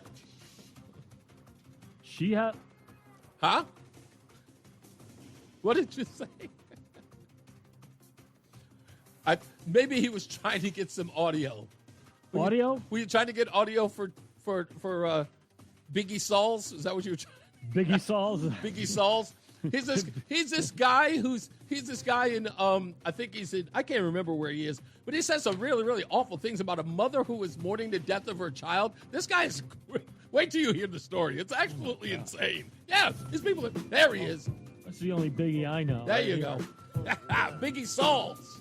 Yeah. Oh, as I like to call Smalls. him, he looks like Biggie Draws, to be honest with you. So Biggie Draws? Biggie Draws. All right. The NAACP calls him, whoa, I don't think I'm allowed to read this. It's Reese on the radio. Let's just say some people are not fans. On News Talk 1080. WTIC. I figured because the story I'm about to tell about Piggy Salls, Tucker Salls, that is, it involves the town of Simsbury. It is only appropriate to go to our good friend, Simsbury Joe, who's on the line. How are you, sir? I'm doing well. How are you today? I'm trying my best, buddy. Long time no hear from. How are you? I mean, other than that, but what's going on with you? Well, I was going to pipe in on whatever you said about Biggie Salls, but I can. Do you want to talk about it, and then I can pipe in on a few things, or? Well, okay. Did you want to reference to this story? I would like to. There's another thing I'd like to talk about that's different from that story, but no. Let's do the story that you wanted to call about. I just wanted to get you on because I know you've been holding. I can hold off on the Saul story. What did you want to talk about? Well, I wanted to talk about a study that I just read because I think it's extremely alarming. And it's alarming from the standpoint of it falls in that category of as smart as I like to think I am sometimes. I don't know how we solve this story. Okay. So the study has to do with what came out about a week or so ago.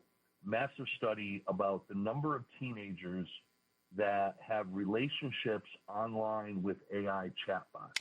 Ooh, great study. Great study. Okay, talk to me about this. What's your take on this study? I read it briefly over the weekend, but this is really, really good.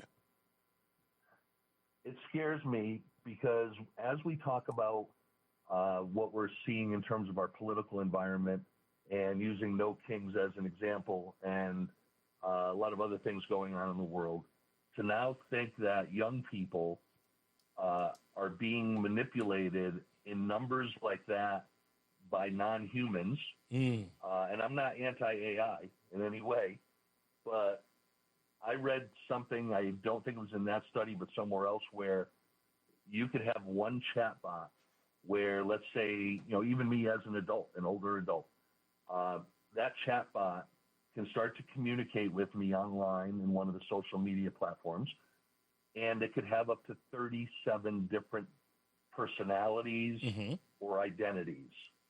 So now, I've been through the world, so, I know what to look out for. But to think about a young person who is, 13 through 17, being manipulated, thinking that they've created a new friend. Yep. And these things, and I know some people who may not be familiar with it may not really realize they are so, okay, I'll tie it this way. So when Facebook started, Facebook was so successful because it hired the top minds in neuroscience and psychology to guide people to use the platform more and to guide their thinking. Right. And now it's even more advanced. So now what you have is you have someone who may have gone on there to talk to a chatbot, knowing it's a chatbot, and asking them a question that they might want to ask a friend or a psychologist or a parent or a teacher. And now they start to create a back and forth relationship where that AI chatbot has figured out their personality even better than that person knows themselves. So now you're opening the whole world up to manipulation, ranging from things such as self-harm to the way that they see the world and what they believe their responsibility is to, 86-47, or join a group that wants to overthrow the government. The brainwashing that's going on right now is staggering. It's indescribable. I'm trying to describe it because I know we have a diverse audience. You're right on point with this, and I think the importance of this piece, not that they missed it, but they only sort of dabbled in it, and it was the first thing I thought about when I read it. So when I'm using Grok, I ask Grok a simple question. When I started using her, I just would ask it a simple question, right? How many people were at this particular rally on Sunday? And it would aggregate all of the answers that are, going online and then give me its answer based upon all of the information it gathered. And then I started going, okay, I started telling Grok, no BS, just the facts, no spin. Is this really the number? And sure enough, Grok comes back and says, you're right, no more spin. It was really this number. And so I would ask, why did it give me the former, right? Why'd you give me that number? And then it expressed to me that was the sort of the theme, if you will, of that particular question. It was going along to get along. This is what everyone is saying online. This is what all of the news reports were suggesting. It was just giving me that honest answer. But then when I pressed it to give me something without the BS, without the filter, just straight facts, then it changed its mind. It says, oh, you were right. It isn't that number. It's really this number. So what you're pointing out, and I think this is where the dangerous part of that comes in, is that the person who is dealing with that AI isn't dealing with it in a way that I did. It didn't force it to give me the bare facts without the spin. Someone is just asking for an answer, and the relationship is key, because that's kind of the mindset of these younger people. The reason why they have a better relationship online than they do with actual people is because they don't know how to deal with actual people. And now when you give them something that appears sentient, and that's the draw here, that appears sentient, that will cater to their needs no matter what it is, that will, in essence, give them that sort of that participation trophy feeling. You're smart. You're special. What you think matters. Once that goes in, it's true. That particular model could talk you into the worst possible place mentally for a mind full of mush, which could be, it could be dangerous. You could have that person who either will self-harm or harm others, because it is, in essence, it's a Wild West, so to speak. Not that the thing is sentient, but it is so reckless in that wild, Wild West. So I know someone, and I know they're not listening, so I can say this. It's a female who has had some troubling things happen during her life and just got sick and tired of therapists. Ooh. And decided to go on to ChatGPT and start talking to ChatGPT, inputting conversations that were very bad conversations, I would say, from her husband, where they would argue on text, and asked ChatGPT to analyze the text to see what is he really saying, what is his personality. Now she's at the point where anytime she has a question, it's nothing for her to go on to ChatGPT and use it as an online therapist. And I use ChatGPT hours a day. The fact is, though, that ChatGPT now knows exactly who she is, knows exactly what she wants to hear, will present things that maybe are disagreements with her in such a way where, unlike a human who may present something where it ticks off your friend, it will not tick her off. It coaches her. Right. Now let's throw that in the hands of a 15-year-old. Yeah. Absolutely. Where can that go? Yeah, exactly. And again, it is, and I think that's the big part about the ChatGPT thing, is that when and again, me being the adult saying, I'm not putting all my trust in this thing. Yeah, it's great that AI can do all of these things, but I'm not putting all of my faith in it. But you're right, a child would, because only thing they're hearing is, oh, it's artificial intelligence. It's clearly smarter than me, putting their faith in that. If indeed that algorithm, whatever it is, tells them to do something that is harmful, because again, they say, I've heard this before, by the way, Joe, they've suggested that ChatGPT would never allow them to do certain things or to say certain things to a person who's seeking guidance from ChatGPT. But in order for it to become more and more advanced, you kind of have to let some of the guardrails off. So I tested that. There are certain things that if you ask ChatGPT, and I won't say what they are, they will just shut you off right there. Really? But then there are other things where exactly what you just said, where I was testing it and I was asking it some questions, and it was giving me the answers that you would just described that you would hope would give someone, and I kept pushing it and saying, no, that's not good enough. I really need this. No, that's not good enough. Part of your answer is good.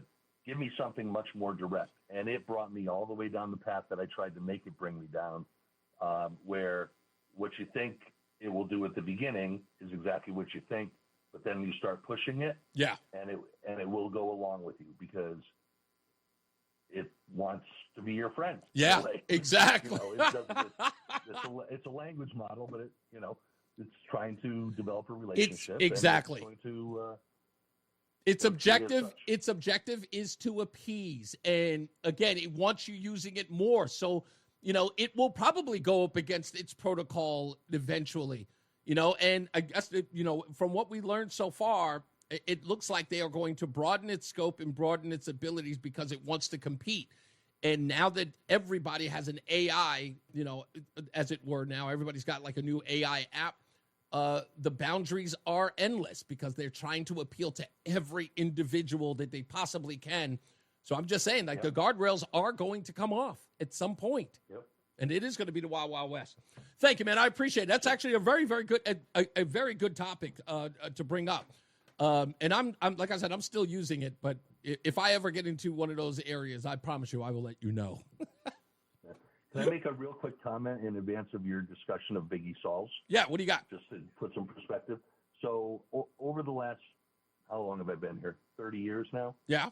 The Democrat Party, and I've heard this is some inside baseball. Most of the time, the Democrat Party will work with the people in the Republican Party in this town. Mm-hmm. It is only recently with Tucker Salls and his behaviors where I have heard for the first time in 30 years an animosity that I've never heard. Yeah. And his mother was, at one point, she was, a big Democrat in this town.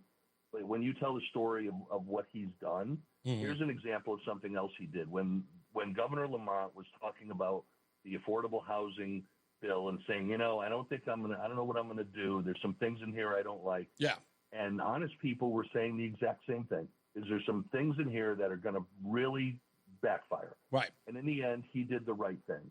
And in the end, our state representative, Melissa Osborne, Democrat, did the right thing. Tucker Salls, I was doing battle with Tucker Salls online because he insisted that the bill didn't have these things.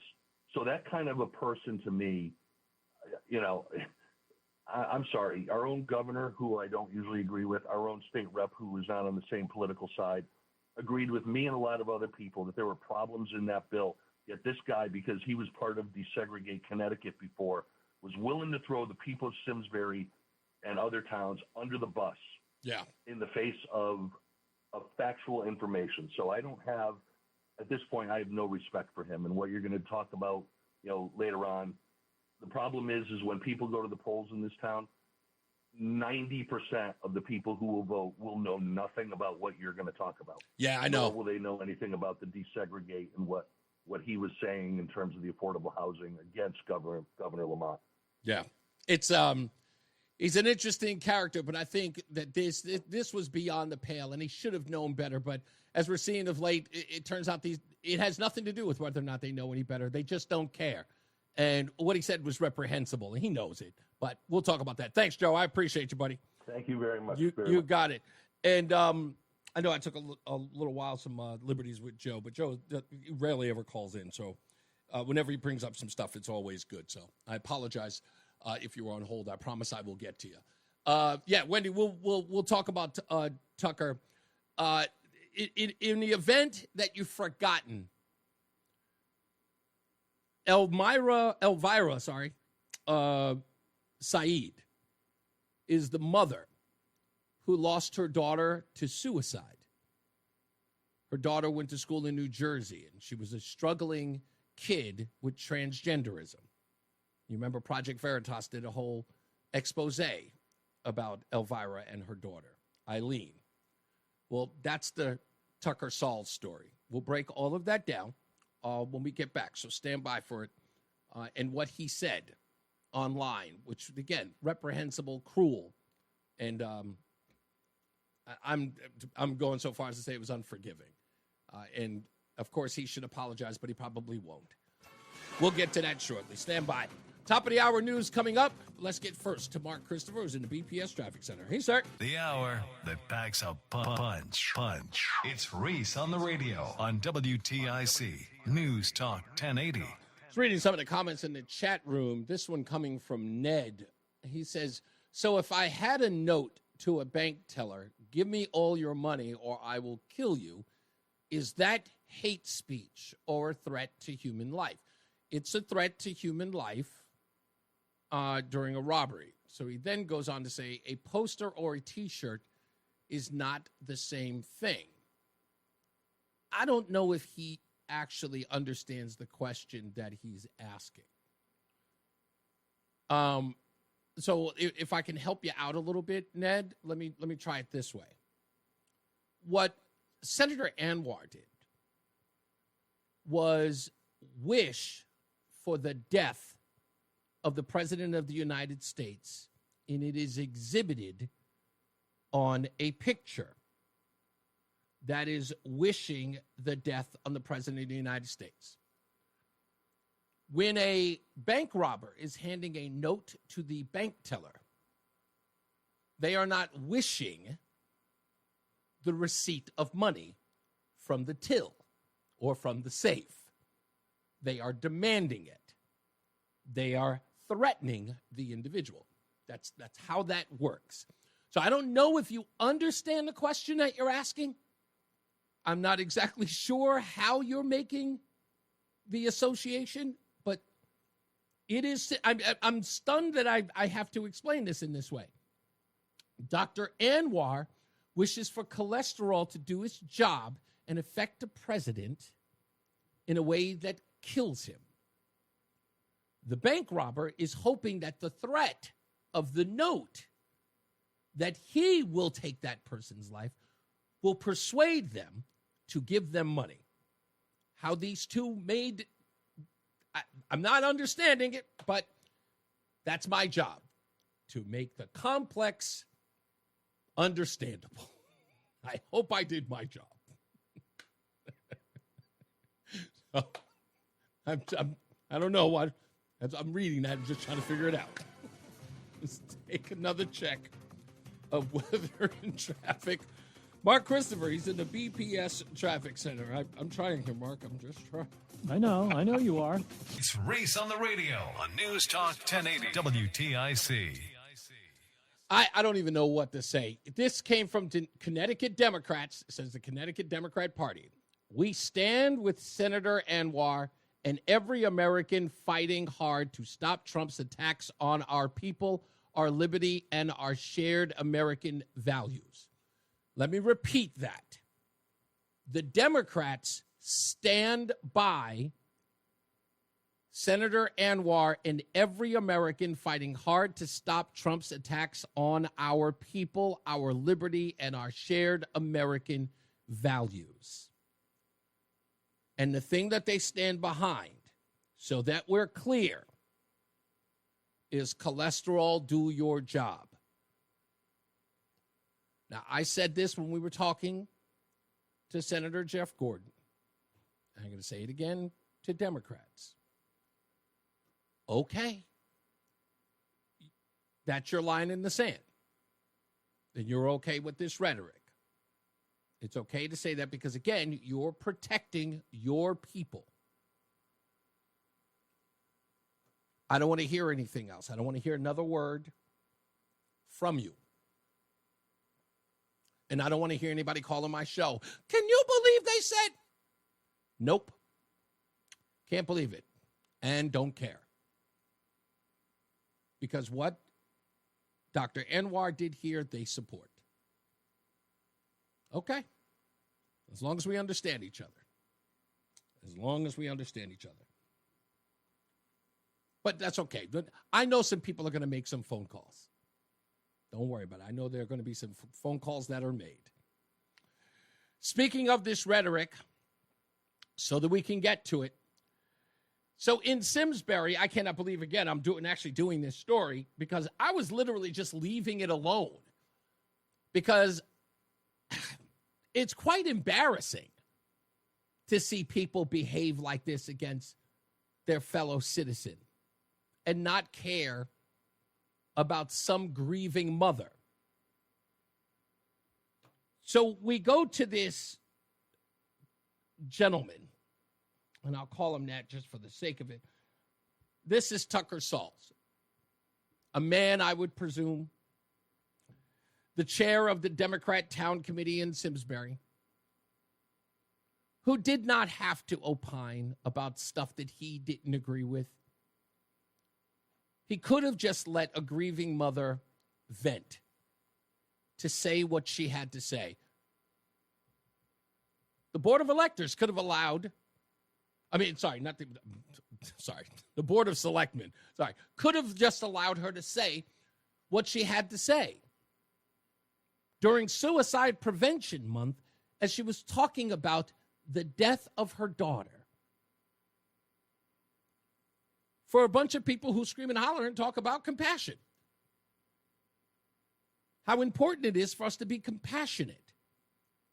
especially a group of people who often tell us when it comes to the transgender community that more and more of them are taking their own lives. And we should stand up against that. We should be fighting to help them. We should be affirming them. And here is this mother grieving the death of her daughter, Eileen. We covered it extensively here. It wasn't like people didn't know. Simsbury knew. And this is one of their own. This is somebody from that community. And so in that, when this poor mother was cut off from talking about what happened to her daughter, an 88-year-old woman named Joan Coe came up to speak on Elvira's behalf because she felt what was done to her, what was done to Elvira was wrong. And she went up there to go speak her piece. And in doing that, people were upset at the way that, again, a 80-year-old woman? 88-year-old woman, an octogenarian. What she had the audacity to go up there and say, that upset them. How dare her speak in that fashion? But I give credit to Miss Coe. I give her props because she didn't stop. Right. Recently, there was a first selected candidate forum chaired by the Simsbury Chamber of Commerce. First Selectman Wendy McStusis, after 6 years on the Board of Selectmen and 4 years as First Selectman, after receiving the list of questions, had to read from her prepared notes and was not comfortable to explain to the public what she did for the 4 years she was First Selectman. Wendy McStusis has shown throughout the years in her position as First Selectman that she is a control freak, insecure when conducting the meetings, and unable to speak extemporaneously. Democrat First Selectman Wendy McStusis has had the Democratic members of the Board of Selectmen meet in a caucus prior to meetings to control the dialogue of the agenda items. Residents should be aware that some members of the prior Board of Selectmen did not run for re-election due to the failed leadership of First Selectman Wendy McStusis. First Selectman Wendy McStusis has tried to control public audience with a stopwatch, controlling the time of each person and hitting the gavel while interrupting the speech after 5 minutes without prior notice. The adoption of the rules of procedure is unconstitutional, as stated by the ACLU, and its limit people's amendment to first free speech. At the September 24th Board of Selectmen meeting, First Selectman Wendy McStusis admonished me for saying her name incorrectly, as it was another unacceptable annoyance she could not tolerate. As a result of her concern, I have decided to give her a nickname, Wendy McStupid, which is easily to pronounce. Excuse me, Joan, there is a decorum standard here. Give it up to her. I don't care. It's a First Amendment right.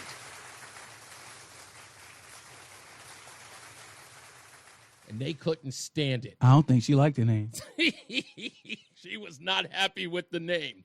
But the reason why Mrs. Coe was there, the reason why was because she stood up for Elvira, saying that it was wrong that people would be interrupted in that way. During Suicide Prevention Month, of all things, as she talked about the death of her daughter, and she was disrespected. So she stood up for her. 88 years old. But what Tucker Salls here did, that was absolutely reprehensible. He went on to suggest that Elvira's statements were bigotry because she stood up about what happened to her daughter. Because she had firsthand knowledge of what her daughter was going through as a transgender girl.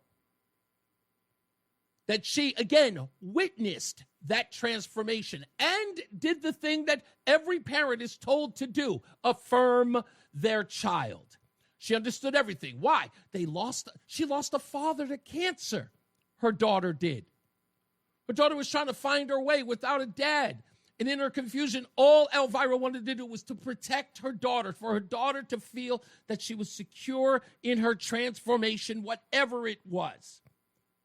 And it only got worse. And she was attacked for it. She had DCF called on her for it.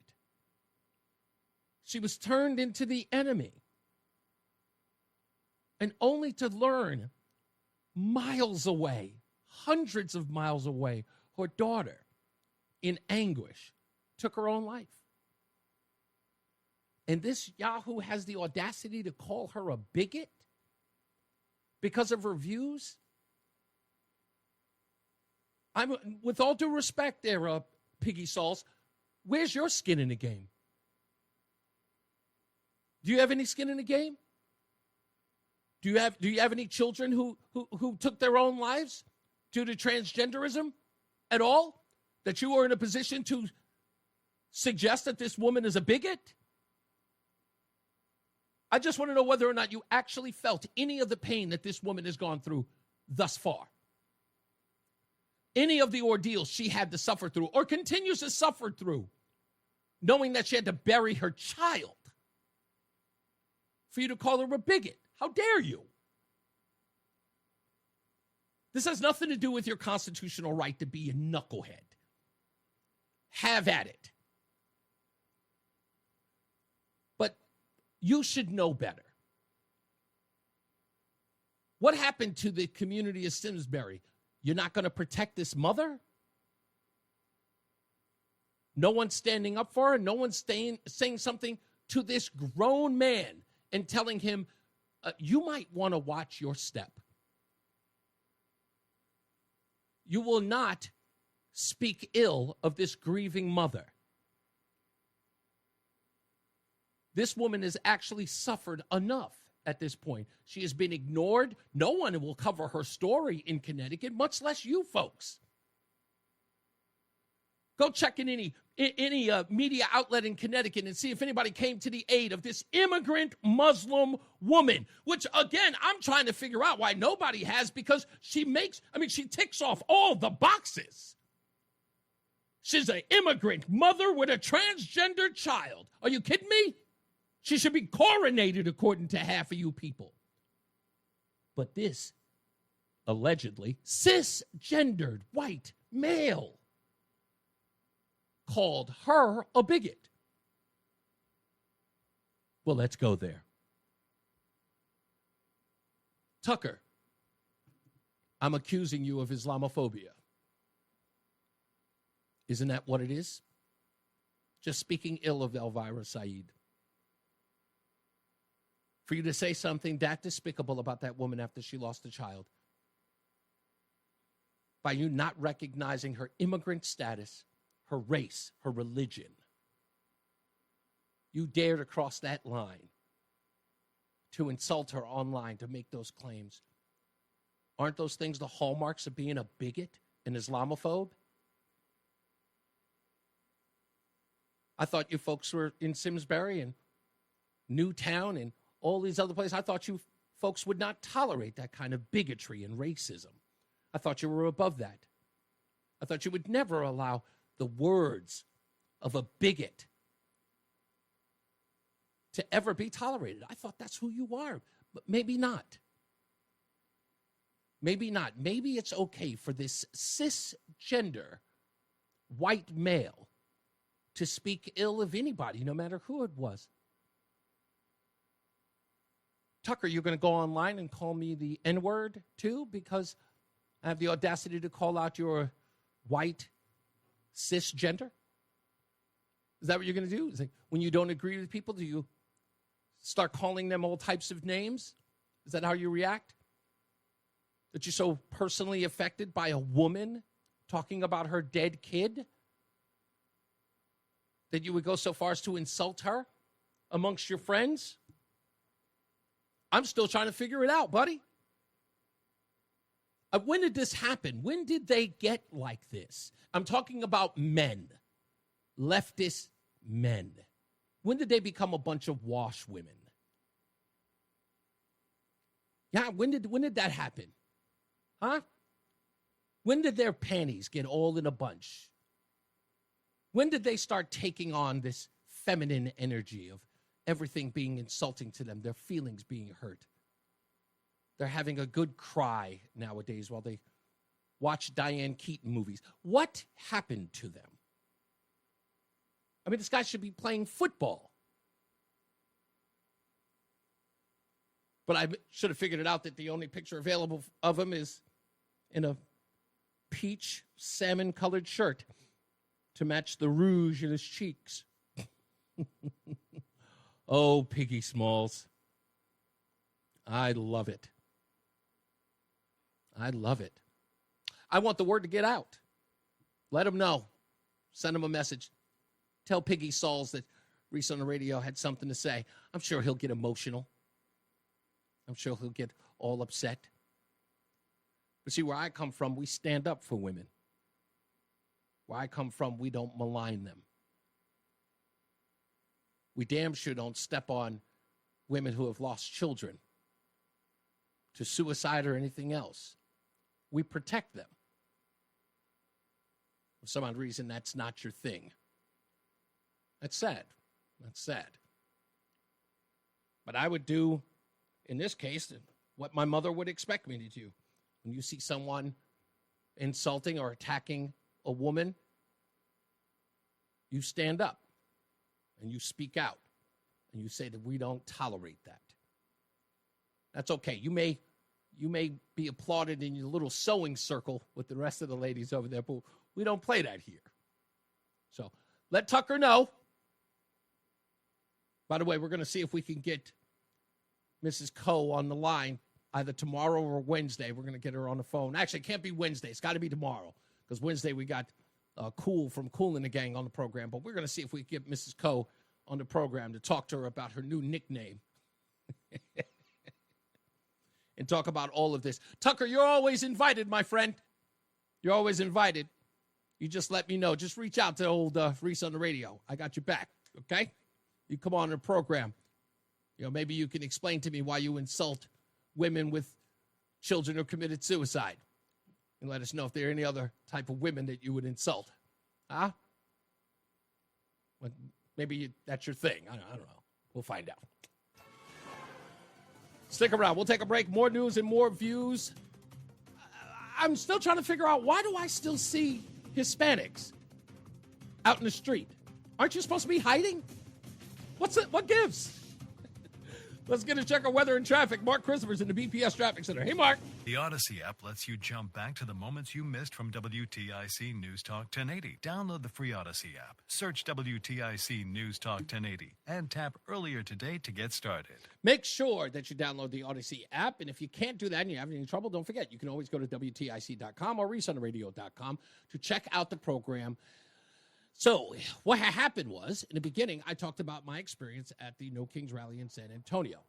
There appeared to be two different parades going on. It wasn't a lot of people, but, you know, there were plenty there. And they were a lot of octogenarians. So check out the opening monologue for that. It breaks down all of my experiences and the people that I spoke to there as well. Also, check out the Odyssey app so you can listen to my interview with Senator Jeff Gordon of the 35th District. We talked about Senator Dr. Saud Anwar and his post showing him wishing cholesterol to do its job as it pertains to the President of the United States. We talked about that as well. But if you want to, you can do it at any time. Just go to WTIC.com or download the Odyssey app so that you can listen. When we come back, why am I still seeing Hispanics in and around the state? I mean, everywhere I go, they're everywhere. And I was under the impression that they were supposed to hide, that they were worried about going to school, worried about going to work, worried about walking through the neighborhood. I was under the impression that if you are brown and you appear to be Hispanic, that you were supposed to be in hiding. But yet, there's hell of a lot of traffic out there. I mean, I thought I was going to be cruising down Roosevelt, but no. No, still traffic every time I get out there. And I've driven by there, and there's an awful lot of brown people around. Just going about their day. No fear on it. I thought we were supposed to see them in fear. Screaming at people, they said, during the No Kings. You better be careful, you brown person. He's going to round you up. Who are you talking about? President Trump. Like he's going to come to my house? Well, honey, we better get home and clean.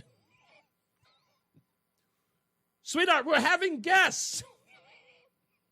The president is coming. He's coming to get us, but, we should at least show that, we care. The president's coming to get us. These people were actually saying that. There's actual words coming out of their mouth. I know people say this like, well, Reese, you can't. They're just being hyperbolic. No, they are not. No, they are not. There's some really, really, serious people out there saying that he's going to come to your house. You know what's my favorite one? This is my favorite one. He doesn't even like you. He doesn't even know me. He doesn't. He has no idea I exist at all. He wouldn't even give you the time of day. Okay. That's what these people tell me. But it's funny to watch. It is. It's hilarious to watch.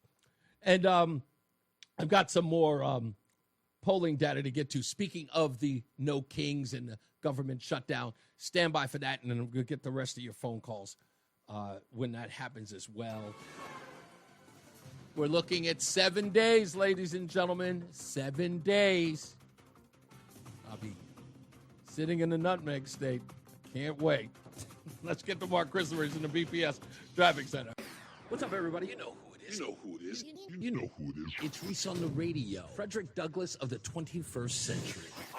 It's WTIC News Talk 1080. Programming note, again, don't forget, Kool and the Gang on Wednesday, 4 o'clock. We'll talk to them. I'm going to be calling Joan Coe, the audio you heard earlier, because whoever it was who got me the number, I think Mark C. was one of the people who got me the number. But if you know her, because that's how you had her number, can you please let her know that I'm going to call her and she doesn't freak out when she sees an odd telephone number? It was like, hey, Reese on the radio is going to give you a call. I don't want her to see the numbers and think that I'm some weird telemarketer or something. So let her know that I am going to call her and to see if she's available. If she's not, at least I get to talk to her. I want to celebrate her for a little bit. We'll see if we can get her on the program tomorrow. And I was dead serious about that thing with the Mexicans or brown people supposed to be afraid. I saw a story in one of the New Haven newspapers talking about how everybody's cautious. They're cautious because ICE is coming. After the arrest over at the Optimo, which, by the way, I'm hearing some very, very dirty stuff about. We'll get to it. Don't worry, we'll take time. We also have some updates on Mimi. We'll talk about that as well tomorrow because we're finding out new information. We finally understand this whole June 21st, 2024 timeline. We understand that now. We'll get to the bottom of that. So I don't want people to think that we forgot about that. And we'll get into that. Let me play this lastly. The government shut down. We're into our third week. You may have heard Dave Mager talking about it. And usually Monday, Tuesday, or Wednesday, Harry Enton over at CNN will talk about the numbers as they relate to the biggest news stories. And so he laid out Donald Trump then versus Donald Trump now as it pertains to the government shutdown. Turns out shutdowns are different the second time around when it comes to Donald Trump. Take a look here. We speak about Donald Trump shutdowns, net approval rating. We're talking 20 days into it. In 2018/2019, Donald Trump's net approval rating was already falling. The shutdown was eating into his popular support. It was down 3 points already at this particular point and would fall considerably more. It was very much on the decline. You come over to this side of the screen, this shutdown hasn't eaten into Donald Trump's support at all. His net approval rating is actually up a point in terms of his popular support. So the bottom line is this. The first shutdown during Trump's first term, 2018-2019, was hurting Donald Trump. This one is not hurting him at all. There's no real reason Donald Trump might say, at least when it comes to popular support, I want to get out of this shutdown. Remember, that's all anyone could talk about. This is affecting him. This is Donald Trump's shutdown. This is affecting him. We tried to warn you. And it wasn't like you were listening, but we tried to warn you. And, the blame game isn't all that bad either for Donald Trump, because I thought it was interesting that Harry Enton only gave Donald Trump's blame numbers and did not go with the Democrats, which, by the way, will be pretty evident in this report. Turns out shutdowns are different the second time around when it comes. What about the question of blame? It comes down to the blame game, a game I loved to play when I was younger. Blame Trump for the shutdown, a great deal. In 2018/2019, 61%, more than 3 in 5 Americans blame Trump, a great deal for that particular shutdown. You come over to this side of the screen, look at this. It's a different world. It's a different world. 48% of Americans blame Trump a great deal for this particular shutdown. So it's more than 3 in 5 back in 2018/2019. It's less than half, a drop of 13 points. Again, it's no real wonder that Donald Trump, at this point, looking at the shutdown, says, you know what, it's not actually harming me politically, in large part because he's getting less of the blame. So I figured that'd just be out there. It's out there now. And again, going to a place that you folks, you respect and you trust. Don't want to get you any Fox News numbers. I know how much they lie. So I don't want to affect you in that way. So that's why we're doing it this way. Let's go to let's go to Ralph. Hello, Ralph. Good afternoon. I have a question for you. What do you got? How do you feel now that you are eligible for benefits under the Americans with Disabilities Act?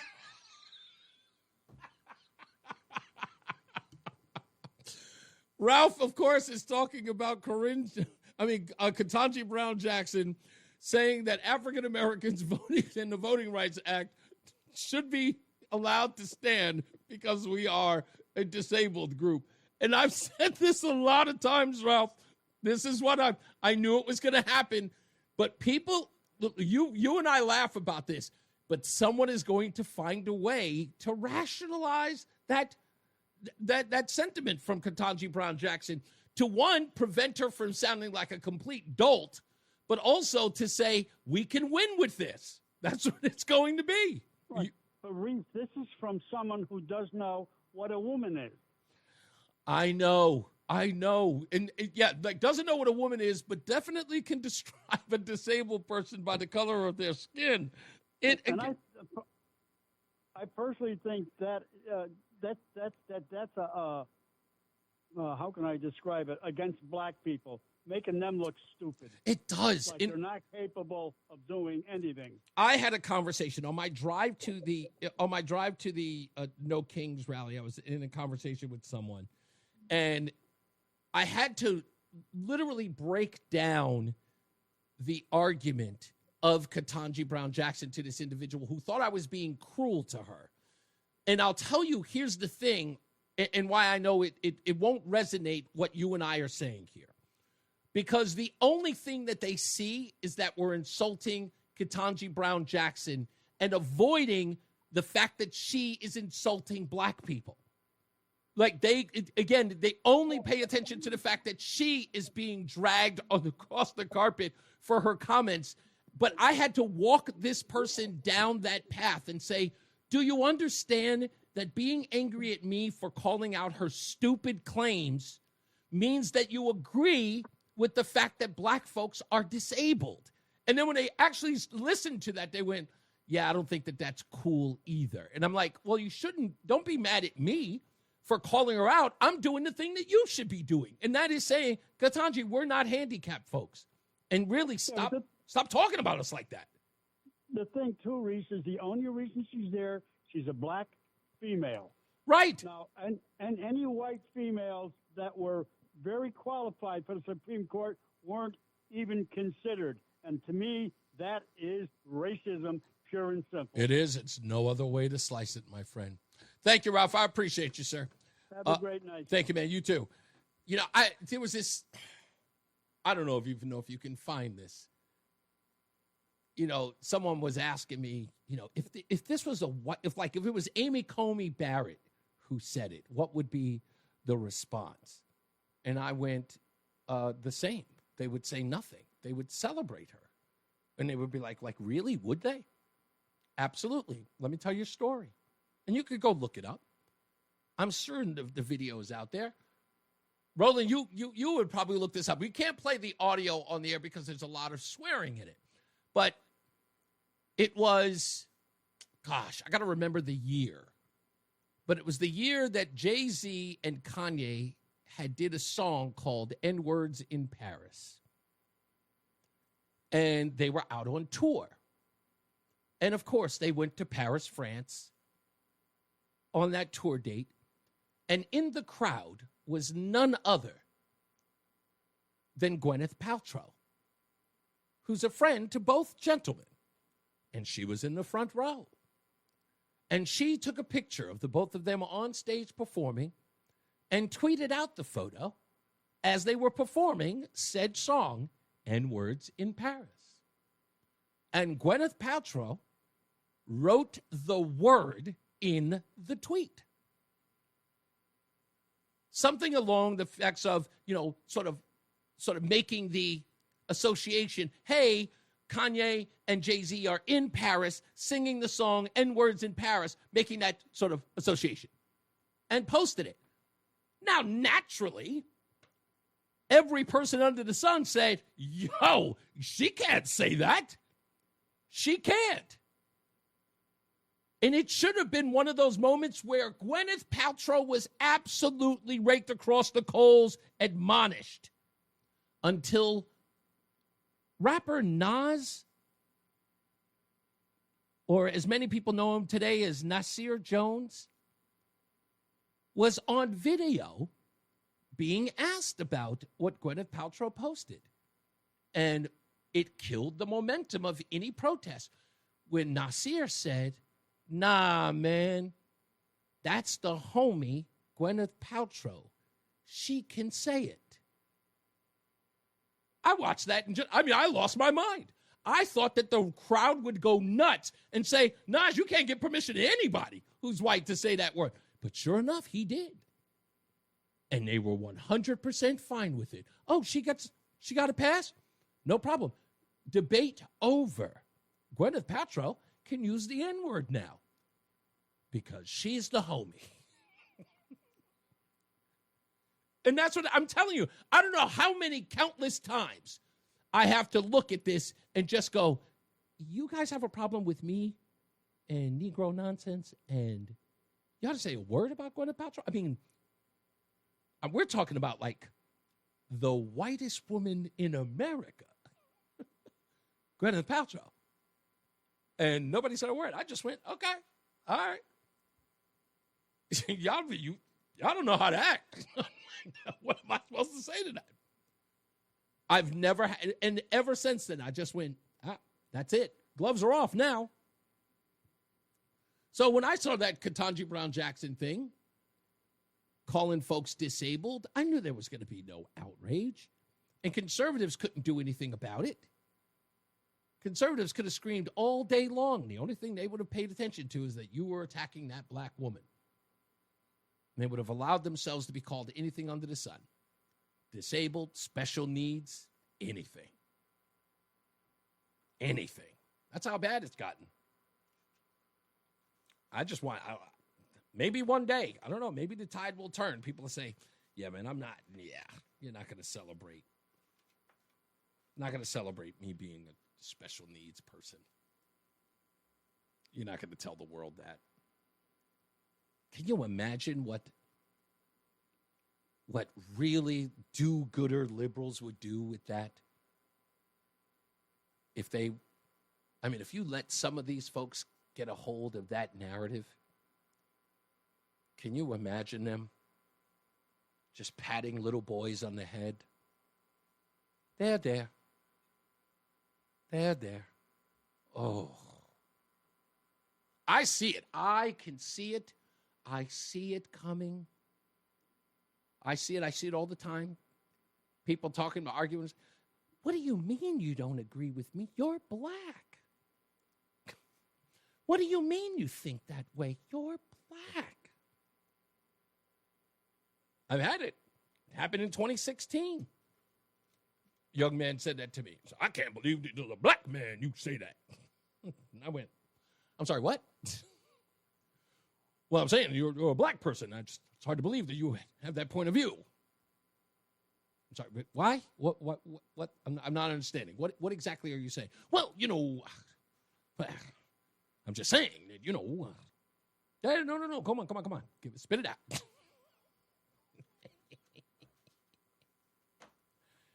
Yeah, I know I'm going to get some text messages. I know. I'm waiting for them now. They're going to start coming in and just like, we're not saying that. Sure you are. Okay, so wait a minute. I got a message. Let me do this real quick before we get up out of here because I want to give you guys an update for tomorrow's show. Okay. Thank you, Mark. Mark says that Joan Coe knows that I'm calling. She's a peach. You'll love her. She holds their feet to the fire just like you. She's relentless. God bless her. I love it. Well, Joan, if you're listening, I can't wait to talk to you. If I may add, you don't look a day over 65. She is so feisty. Anyway, we'll have her on tomorrow. Hopefully we'll have her on tomorrow. I don't want to speak for her.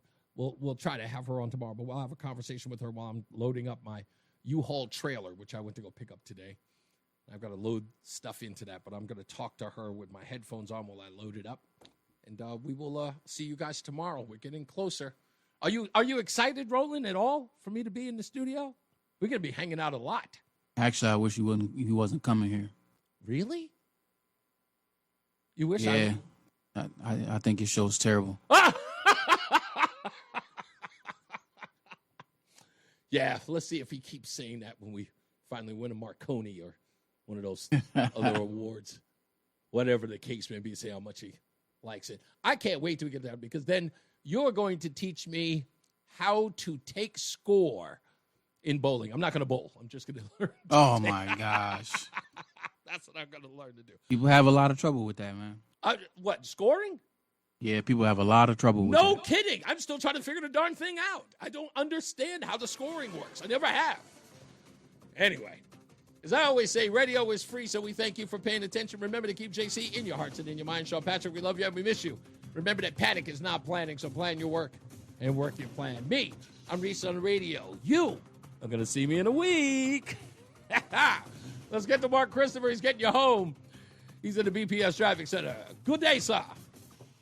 Hi, Reese. Thank you very much. Have a great night. This traffic report being brought to you by Columbia Implant Center in All righty. All right, sir. Hartford right now. Ready to go.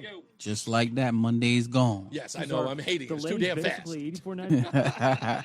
84. All right, see you, manana. Yes, sir. Heading toward Middletown. That looks good. 9 in the Argonne Bridge. Waterbury's okay. 84 and 8. Little slow traffic in New Haven. South 95, 46 down to 44. And southbound Parkway, some slow traffic moving by. All right, everybody. Yeah, that's what I'm saying, Lori. I can't believe it's already over. It's too damn fast. All right, folks, let me call Joan. I will let you guys know online whether or not she's, what the deal is. I'll let you know all about it, okay? Thank you, folks, as always. And be good to each other, as I always say. All right? I love you guys.